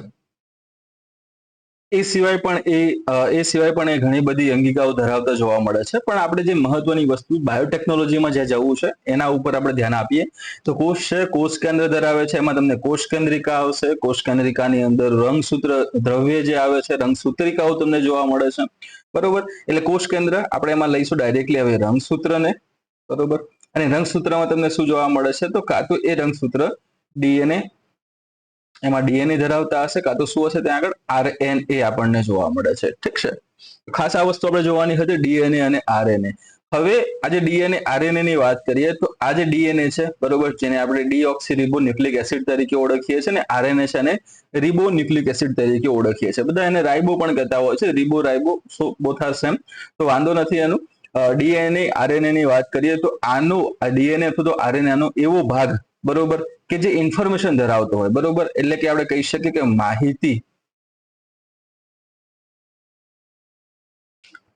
માહિતી ધરાવતો જે DNA નો ભાગ છે, બરોબર, એ માહિતી ધરાવતા DNA ના ભાગને શું કહેવામાં આવે છે? જીન તરીકે ઓળખવામાં આવે છે, બરોબર. અથવા તો ગુજરાતીમાં આપણે એને જનીન તરીકે ઓળખીએ છીએ, બરાબર. ઓકે, તો આ છેલ્લો છેડો આવી ગયો આપણી સાથે, જે કોઈ પણ માહિતી ધરાવે છે. હવે માહિતી કેવી હોય ભાઈ?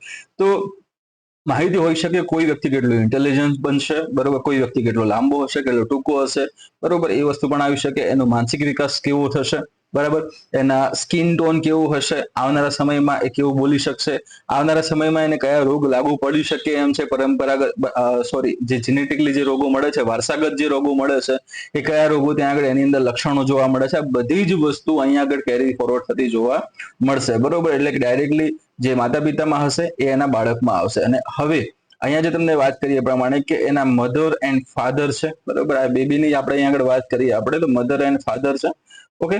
તો એ મધર અને ફાધરમાં કોઈ પણ એવો રોગ હોય જે વારસાગત છે, બરોબર. તો વારસાગત હોય એટલે સીધી વસ્તુ છે કે એમનું જે સંતાન આવશે, જે બેબી આવશે, એની અંદર એ રોગ પણ ત્યાં આગળ એને ગિફ્ટમાં મળવાનો છે.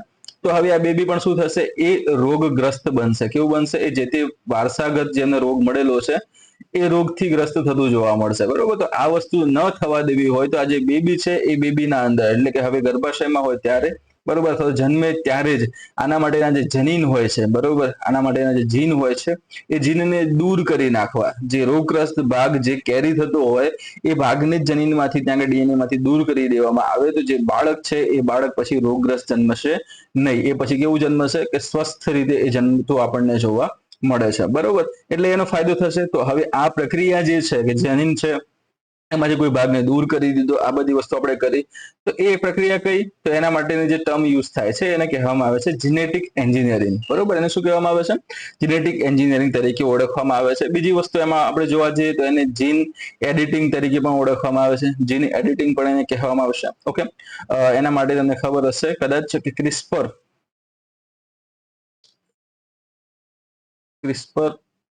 Cas9 સીઝરનો પણ એમાં યુઝ કરવામાં આવે છે. આ સિસ્ટમ આ બધી આખી એની સાથે સંકળાયેલી છે, એડિટિંગ સાથે. કોઈ ભાગને રિમૂવ કરવો છે, એડ કરવો છે, આ બધી વસ્તુનું કામ આ અલગ અલગ ક્ષેત્રોમાં થતું આપણને જોવા મળે છે, બરોબર. તો આ ખાલી શેની વાત કરીએ, એક બેબીની વાત કરીએ, નાના બાળકની વાત કરી છે કે જેની અંદર આપણે હવે ઇચ્છિત ફેરફારો લાવી શકીએ છીએ. હવે ચલો આ વસ્તુ હતી શું હતી, તો રોગગ્રસ્ત ભાગ જે હતો એને દૂર કરવાની વાત હતી. હવે કદાચ તમારી એવી ઈચ્છા હોય કે મારી જે આવનારું સંતાન છે, મારી જે આવનારી સંતતિ કે પેઢી કે જનરેશન છે એ 6 ફૂટ હાઈટની બને, બરોબર. અમિતાભ બચ્ચન જેવી એને હાઈટ મળે, બરોબર. શાહરૂખ ખાન જેવા એને વાળ મળે, રણવીર કપૂર ખબર નહીં બિચારાની જોડે શું એક્ટિંગ સારી એવી છે એ મળે, બરોબર. સચિન જેવું ક્રિકેટ રમી શકે, દારાસિંહ જેવી બોડી હોય એની, બરોબર. આઈન્સ્ટાઈન જેવું મગજ હોય. તમે આવી ખૂબ જ સારી સારી વિશેષતાઓ મનમાં વિચારો, બરોબર. અને એવું તમે ધારો કે આવી મારે સંતતિ જોઈએ છે, આવી મારી નેક્સ્ટ જનરેશન જોઈએ છે, તો એના માટે એ જે વ્યક્તિઓ તમે કીધા એ વ્યક્તિઓના એ લક્ષણ ધરાવતા જીન તમારી પાસે હોવા જોઈએ. જો તમને ત્યાંથી જીન મળી જાય છે તો એ જીન લઈને તમે તમારા બેબીની અંદર એને ત્યાં આગળ એડ કરી શકો છો જીનેટિક એન્જિનિયરિંગ દ્વારા, બરોબર. જીન એડિટિંગ દ્વારા તમે એને એડ કરી શકો છો, અને એડ કરશો તો એના કારણોસર જે નવી આવનારી પેઢી હશે એ તમને સેમ જે તમારા ઈચ્છિત લક્ષણો હતા એ ઈચ્છિત લક્ષણો વાળી પેદા થતી જોવા મળશે. એટલે ટૂંકમાં અહીંયા વસ્તુ શું આવે છે કે આનો ઉપયોગ કરીને તમને મનગમતી તમે પોતાની જનરેશન ત્યાં આગળ અસ્તિત્વમાં લાવી શકો એમ છો. અને ઇથિકલી નૈતિક રીતે જોવા જઈએ તો આ ખૂબ જ અયોગ્ય વસ્તુ છે. એટલા માટે વૈશ્વિક સ્તરે આના ઉપર ઘણા બધા એવા પ્રતિબંધો પણ લદાયેલા છે કે તમે આ વસ્તુમાં ક્યાં સુધી આગળ વધશો, બરોબર. એની એક લિમિટ નક્કી કરેલી છે કે તમારે પછી માણસો ઉપર પછી આ કામકાજ નથી કરી દેવાના એમ કરીને, બરોબર. બટ બ્લેકમાં બધું વસ્તુ ત્યાં આગળ થઈ શકે છે, બરોબર. જેમ કે ગર્ભ પરીક્ષણ કરાવવું એ ગુનો છે, બરોબર. ડોક્ટરોના લાયસન્સ પણ જતા રહે છે, જો જેલમાં પણ ડોક્ટર જાય છે. એમ છતાં પણ ગુજરાત છે, ભારત છે, અન્ય વિશ્વના બધા દેશો છે જે જગ્યાએ આવા ગર્ભ પરીક્ષણ થતા જોવા મળે છે, ઓકે. તો થઈ શકે એના વિશે કદાચ જવાબદાર આપણે પણ હોઈએ, ઠીક છે. તો ધ્યાનમાં હોય તો કોન્ટેક્ટ કરવાનો પોલીસને, બીજું શું કહું, ઠીક. અને અમુક પછી એને બીજી રીતે પણ જોતા હોય તો બધાના અલગ અલગ વ્યૂઝ છે, આપણે એને એનામાં નથી પડતા. આપણે આ વાત કરી હતી સંતતિ માટે, બેબી માટે આપણે વાત કરતા હતા. એના સિવાય અન્ય કયા ક્ષેત્રમાં બાયોટેકનોલોજી કામ કરી શકે, તો કે કૃષિ ક્ષેત્ર છે, એગ્રીકલ્ચર. બહુ જ સારામાં સારું કામ અહીંયા થતું આપણને જોવા મળે છે. કઈ રીતે, તો તમને કદાચ ખ્યાલ હશે જીએમ પાક, જેને આપણે કહીએ છીએ જીનેટિકલી મોડિફાઈડ, બરોબર. જીનેટિકલી મોડિફાઈડ તરીકે આપણે ઓળખીએ છીએ એવા પાકની વાત કરવામાં આવે તો જેવા ઈચ્છિત લક્ષણો તમે આ બેબીમાં તમે ટ્રાન્સફર કરવાની વાત કરતા હતા, એમાંથી જે અમુક ભાગ હતો ખરાબ ભાગ છે, રોગગ્રસ્ત ભાગ છે, એને દૂર કરવાની વાત કરી. સારા લક્ષણો વાળો ભાગ એડ કરવાની વાત કરી. સેમ તમે વનસ્પતિમાં પણ એવું કરી શકો. જેમ કે વનસ્પતિના પણ ત્યાં આગળ ત્યાં એના ડીએનએ આરએનએ આપણે વાત કરીએ, બરોબર, તો એમની સાથે એમના જોડે જે જીન રહેલા છે, બરોબર, એના જીનની અંદર આપણે શું કરવાનું છે, ફેરફાર કરી નાખવાનો છે. જેમ કે કોઈ વનસ્પતિ છે એની હાઈટ કેટલી રહેશે તો આટલી રહેશે, એમાં ફ્રૂટ કેટલા આવી શકે તો આટલા ફ્રૂટ આવશે, કેવા હશે, મીઠા હશે, ખાટા કડવા કેવા હશે, આ બધા ગુણધર્મો એના કઈ જગ્યાએ સંગ્રહાયેલા હશે, ઓકે, જીનમાં, તો એ જગ્યાએ જઈને ચેન્જ કરી નાખો. સિમ્પલ વસ્તુ. કેટલા પ્રમાણમાં ઉત્પાદન આપે, બરોબર, તો એમ કદાચ એમ કે એક આંબાના ઝાડ ઉપર કદાચ 1000 કેરી આવતી હોય, સિમ્પલ, એનાથી વધારે જ આવતી હોય, પણ આપણે જસ્ટ ઉદાહરણ તરીકે લઈ રહ્યા છે, તો 1000 કેરીઓ આવે છે, તો એટલું બધું મોટું એવું મબલક ઉત્પાદન મળે. તો આનાથી વધારે ઉત્પાદન લેવું હોય તો તમારે શું કરાય, તો એના જીન ચેન્જ કરી નાખો. તો 1000 ની જગ્યાએ ડાયરેક્ટલી 10,000 પણ આવી શકે, 15,000 આવી શકે. પહેલા કદાચ સ્વાદમાં ખાટી કેરી મળતી હતી, તો હવે સ્વાદમાં ઘડી એવી કેરી ત્યાં મળે, ખાટી મીઠી કેરી મળે. ઓકે, તો ઇચ્છિત લક્ષણો આપણે એડ કરી શકીએ છીએ આની અંદર. તો જીએમ પાક છે એનું સારામાં સારું ઉદાહરણ છે, અને જીએમ પાકનું સારામાં સારું ઉદાહરણ તમે જોવા જાવ તો એ છે બીટી કપાસ, બેસિલસ thuringiensis તરીકે આપણે જેને ઓળખીએ છીએ. ઓકે, તો બીટી કપાસ ત્યાં આગળ આવે છે, બીટી રીંગણ પણ આવે છે, પણ ભારતની અંદર જે એકની પરમિશન છે એ કઈ છે, બીટી કપાસની છે. બીટી રીંગણની પરમિશન ભારતમાં નથી. બાંગ્લાદેશ છે બીટી રીંગણ બહુ મોટા પ્રમાણમાં ઉત્પાદન કરે છે, અને એને પછી ભારતમાં એ નાખે છે, બરોબર. તો એ ખૂબ જ એવું શું કહેવાય, પ્રશ્નાર્થ ચિહ્ન છે આપણી સેફટી માટેનું, આપણા આરોગ્ય માટેનું, અને એના પછી સીમા પર થતા આ બધા ગતિવિધિઓ માટેનું પણ. ઓકે, કૃષિ ક્ષેત્રમાં એ પ્રમાણે કામ કરે છે. દેન સ્વાસ્થ્યમાં વાત કરીએ, હમણાં મેં તમને કીધું એ મુજબ કે કોઈ પણ રોગ છે જે કેરી ફોરવર્ડ થઈ રહ્યો છે, આગળ મતલબ જઈ રહ્યું છે, ઓકે, તો એને અટકાવવા માટે પણ આ બાયોટેકનોલોજી છે ખૂબ જ કારગર ત્યાં આગળ નીવડી શકે છે. એ સિવાય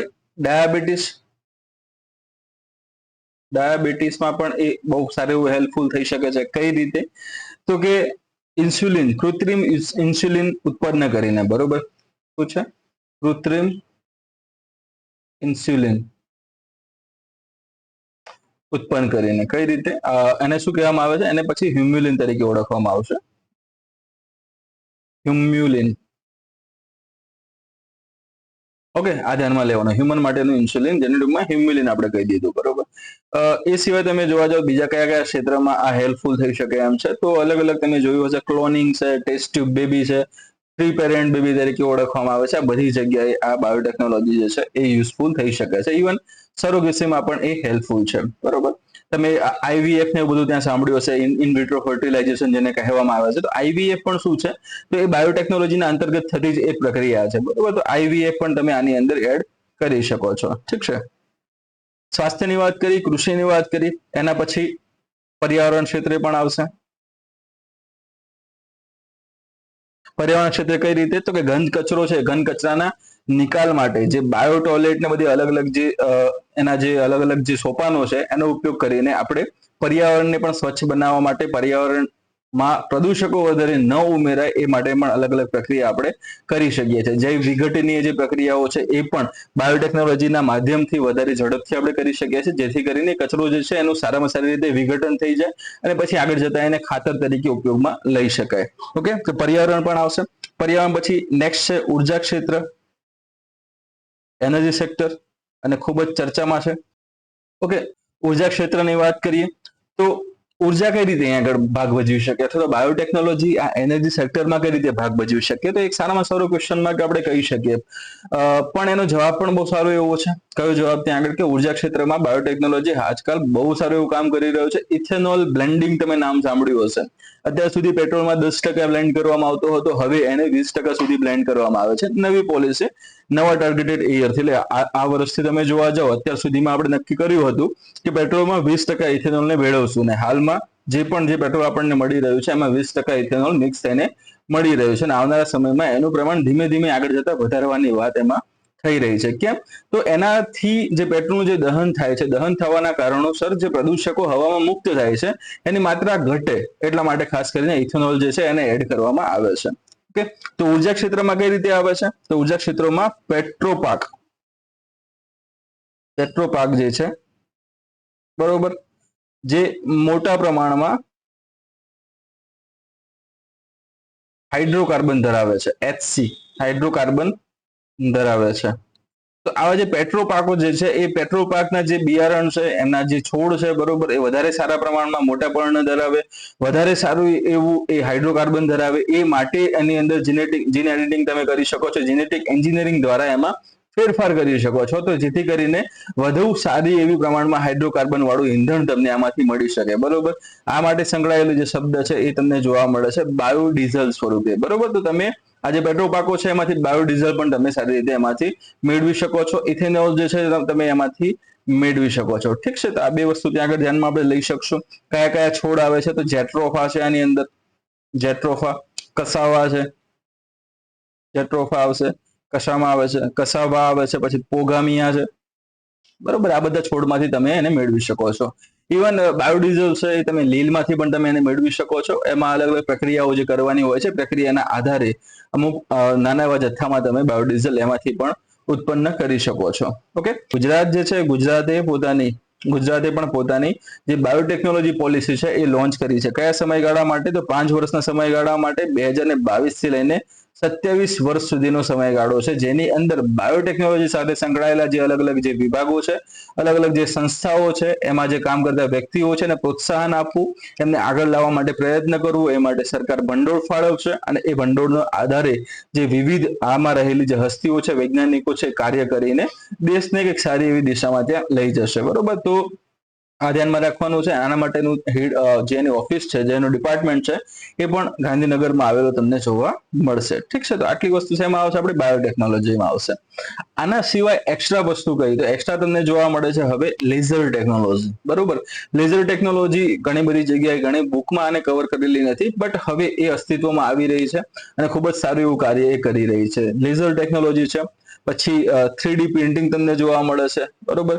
ડ્રોન ટેકનોલોજી ત્યાં આગળ આવી ગઈ છે. ડ્રોન ટેકનોલોજીનો પણ ભરપૂર પ્રમાણમાં હાલમાં ઉપયોગ થઈ રહ્યો છે. પછી ડ્રોનનો ઉપયોગ તમારે ખેતરમાં, કૃષિમાં ક્ષેત્રમાં તમારે દવાના છંટકાવ માટે કરવું હોય, બિયારણના ત્યાં એમને ફેંકવા માટે કરવું હોય, કે પછી જંગલના એવા વિસ્તારો જે જગ્યાએ જે વનાવરણ છે ઓછું થઈ રહ્યું હોય તો એ જગ્યાએ બીજનો છંટકાવ કરવા માટે, ઠીક છે. તો આ બધી વસ્તુઓ માટે પણ ડ્રોનનો ઉપયોગ થાય છે. એના માટે સંકળાયેલી યોજના હતી ડ્રોન દીદી યોજના કરીને, તો એમાંથી પણ પ્રશ્ન નીકળતો આપણને જોવા મળ્યો હતો. લાસ્ટ ડીવાયએસઓની એક્ઝામમાં જ એ પ્રશ્ન તમને જોવા ત્યાં મળ્યો હતો, બરોબર. તો ડ્રોન ટેકનોલોજી પણ ત્યાં આગળ આવી જશે. આપણે હમણાં વાત કરીએ એ પ્રમાણે અલગ અલગ જે ડ્રોન્સ છે એની પણ ચર્ચા કરશું. રુસ્તમ છે, તપસ છે, આ બધી વસ્તુ ત્યાં આગળ એમાં આપણે કવર કરશું જ્યારે ડ્રોન ટેકનોલોજીનો અભ્યાસ કરશું. અને ડ્રોન છે ને એક રીતે તમે જોવા જાવ તો ડિફેન્સમાં જ આપણે આવી જશે. ઓકે, ડિફેન્સમાં આપણે એ ડ્રોનને ત્યાં કવર કરી લેશું. એના પછી મેં તમને વાત કરી 3D પ્રિન્ટિંગ હાલમાં ખૂબ જ ચર્ચામાં છે, બરોબર. નાનું એવું મશીન હશે, એ મશીનનું ક્ષમતા પણ એટલી સારી એવી છે કે આખું ઘર બનાવી દે ગણતરીના સમયમાં, બરોબર. તમારે જે મટીરિયલ એની અંદર વપરાતું હોય મટીરિયલ તમે આની અંદર એ મશીનમાં એડ કરી નાખશો તો ડાયરેક્ટલી 3D પ્રિન્ટિંગ મશીન છે એ ઘર બનાવવાની ત્યાં શરૂઆત કરી નાખશે. એના સિવાય તમારે કોઈ પણ અન્ય વસ્તુ બનાવવી હોય તો એની ડિઝાઇન તમારે ત્યાં રેડી રાખવાની છે. એ ડિઝાઇનના આધારે ડાયરેક્ટલી આ 3D પ્રિન્ટર જે મશીન જે છે એને ત્યાં પ્રિન્ટિંગ કરી નાખશે, બરોબર. તો લેઝર ટેકનોલોજી છે, 3D પ્રિન્ટિંગ છે, આ બધી વસ્તુનો આપણે અભ્યાસ કરશું. એ સિવાય BCT છે, બ્લોકચેન ટેકનોલોજી, બરોબર. બ્લોકચેન ટેકનોલોજી વિશે પણ આપણે સારી રીતે અભ્યાસ કરશું. તો ટૂંકમાં જેટલી પણ નવી ટેકનોલોજી જે છે કદાચ અહીંયા મારે કહેવાની રહી પણ ગઈ હોય ને એના સિવાયની પણ કદાચ ઘણી બધી એવી ટેકનોલોજી હશે જે અસ્તિત્વમાં છે, આપણા સિલેબસ સાથે સંકળાયેલી છે. એ બધી વસ્તુનો આપણે અભ્યાસ કરીશું. ટૂંકમાં અહીંયાથી આટલું તમે ક્લિયર કરશો એટલે સાયન્સ એન્ડ ટેકનોલોજીમાં મોસ્ટ ઓફ બધી વસ્તુ તમારી અહીંથી કવર થઈ જશે. હવે આજે કોર્સ રેકોર્ડ કર્યો અને આવતીકાલે આજે આપણું લેક્ચર થઈ ગયું, એમાં નવી અપડેટ આવી તો શું? તો નવી અપડેટ માટે આપણા જોડે ઓપ્શન છે સારામાં સારો, એ છે કે આવનારી અપડેટ છે એ તમે મેળવશો ક્યાંથી? તો કે કરંટ અફેર સિરીઝમાંથી. આપણે આમાં જાહેરાત કરેલી છે કે કોર્સ તો છે જ, પરંતુ રેગ્યુલર તમને કરંટની અપડેટ પણ મળશે. તો કરંટની અપડેટ મેળવવા માટે કયું ઓપ્શન છે? તો સિમ્પલ છે, યુટ્યુબ ઉપર તમે હાલ જે વિડીયો જોઈ રહ્યા છો, બરોબર, એ જગ્યાએ જ તમને HKGPSC આપણી જે ચેનલમાં તમે જશો તો ચેનલમાં તમને પ્લેલિસ્ટ જોવા મળશે. પ્લેલિસ્ટમાં તમને જોવા મળશે સાયન્સ એન્ડ ટેકનોલોજીનું કરંટ અફેર, બરોબર. તો કરંટ અફેરમાં તમે જેવું ઓપન કરશો તો અત્યારે એટલે પાછલા 1 વર્ષથી લઈને અત્યાર સુધી કરંટ અફેર્સના વિડીયો આપણે બનાવીને ત્યાં આગળ મુકાયેલા છે. દરેક મહિનાના 2 થી 3 ભાગમાં વિડીયો બનાવ્યા છે. તે જગ્યાએથી તમે સાયન્સ એન્ડ ટેકનોલોજી અને એન્વાયરમેન્ટ બંને વિષયનું કરંટ અફેર જે છે એ કવર કરી શકો છો. બરોબર, હવે વિડીયો છે ઓલરેડી થોડો વધારે લાંબો અહીંયા આગળ થયો છે, આપણે થોડા ડિટેલમાં અહીંયા ગયા હતા એટલા માટે. સો આજે જે આપણે સ્ટાર્ટ કરવાના હતા સ્પેસ ટેકનોલોજી સાથે સંકળાયેલી વસ્તુ, બરોબર, એ હવે આવનારા સેશનમાં આપણે સ્ટાર્ટ કરશું. ટૂંકમાં કોર્સ પરિચય અને સિલેબસ ડિસ્કશનમાં આપણો આજનો જે વિડીયો છે આપણે અહીં પૂર્ણ કરીએ છીએ. જો વિડીયો તમને ગમ્યો હોય તો ખાસ કરીને લાઈક કરી દેજો. તમારો કોઈ પણ ક્વેશ્ચન હોય તો તમે કોમેન્ટમાં પણ જણાવી શકો છો, અથવા તો આગળ મેં તમને વાત કરી હતી એ પ્રમાણે હું તમારી સમક્ષ રજૂ જ કરી રહ્યો છું કે આ જે આપણી આઈડી જે છે, બરોબર, કઈ આઈડી તો કે HKGPSC ટીમ કરીને, બરોબર, અહીંયા હું તમને રેડ કલરથી માર્ક પણ કરી આપું છું. આ ભાગ તમને દેખાતો હશે, બરોબર, અને અહીં આપણી ચેનલ આઈડી આપેલી છે HKGPSC ટીમ. તમે ત્યાં આગળ પણ જોડાઈને ડાયરેક્ટલી અમારી સાથે કોન્ટેક્ટ કરી શકો છો કે પ્રશ્ન અમને પૂછી શકો છો. એ સિવાય આપણી ટેલિગ્રામ ચેનલ ખરી તો કે હા છે જ.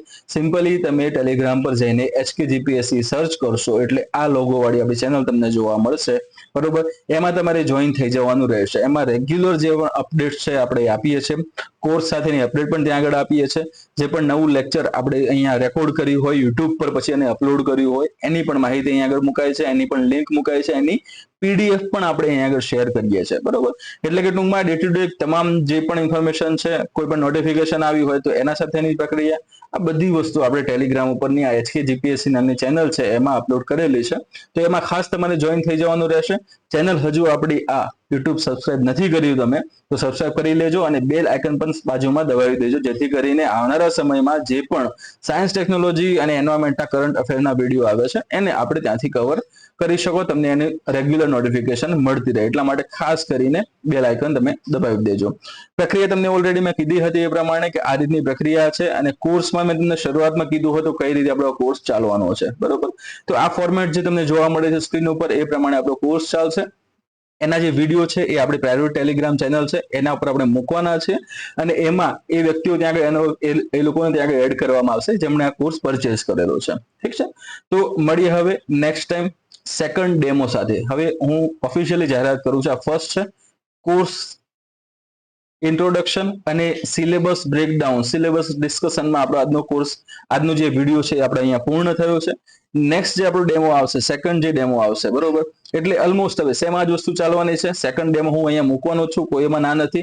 આના પહેલા જે GPSC 2025 ની જે એક્ઝામ હતી એમાં પણ ડેમો આપણે મૂક્યો જ હતો. સો આટલો ડેમો આઈ થિંક ઇનફ રહેશે. તમને માહિતી અહીંયાથી મળી જશે કે ભાઈ હા કુવામાં કેટલું છે ને હવાડામાં કેટલું આવશે, બરાબર. તો સમજી ગયા છો તમે કહેવા હું શું માંગુ છું. સેકન્ડ ડેમો છે એ આવનારા સમયમાં હું મૂકીશ સ્પેસ ટેકનોલોજી સાથેનો, બરાબર. સ્પેસ ટેકનોલોજીનો ત્યાં આગળ આવશે. આ વિડીયો ત્યાં આગળ ઇઝીલી અવેલેબલ તમને શોર્ટ ટાઈમમાં થઈ જશે. ટૂંકમાં આટલી વસ્તુ ખાસ તમે ધ્યાનમાં લેજો, અને મળીએ હવે નેક્સ્ટ ટાઈમ નવા વિડીયો સાથે. ત્યાં સુધી જય હિન્દ, જય ભારત.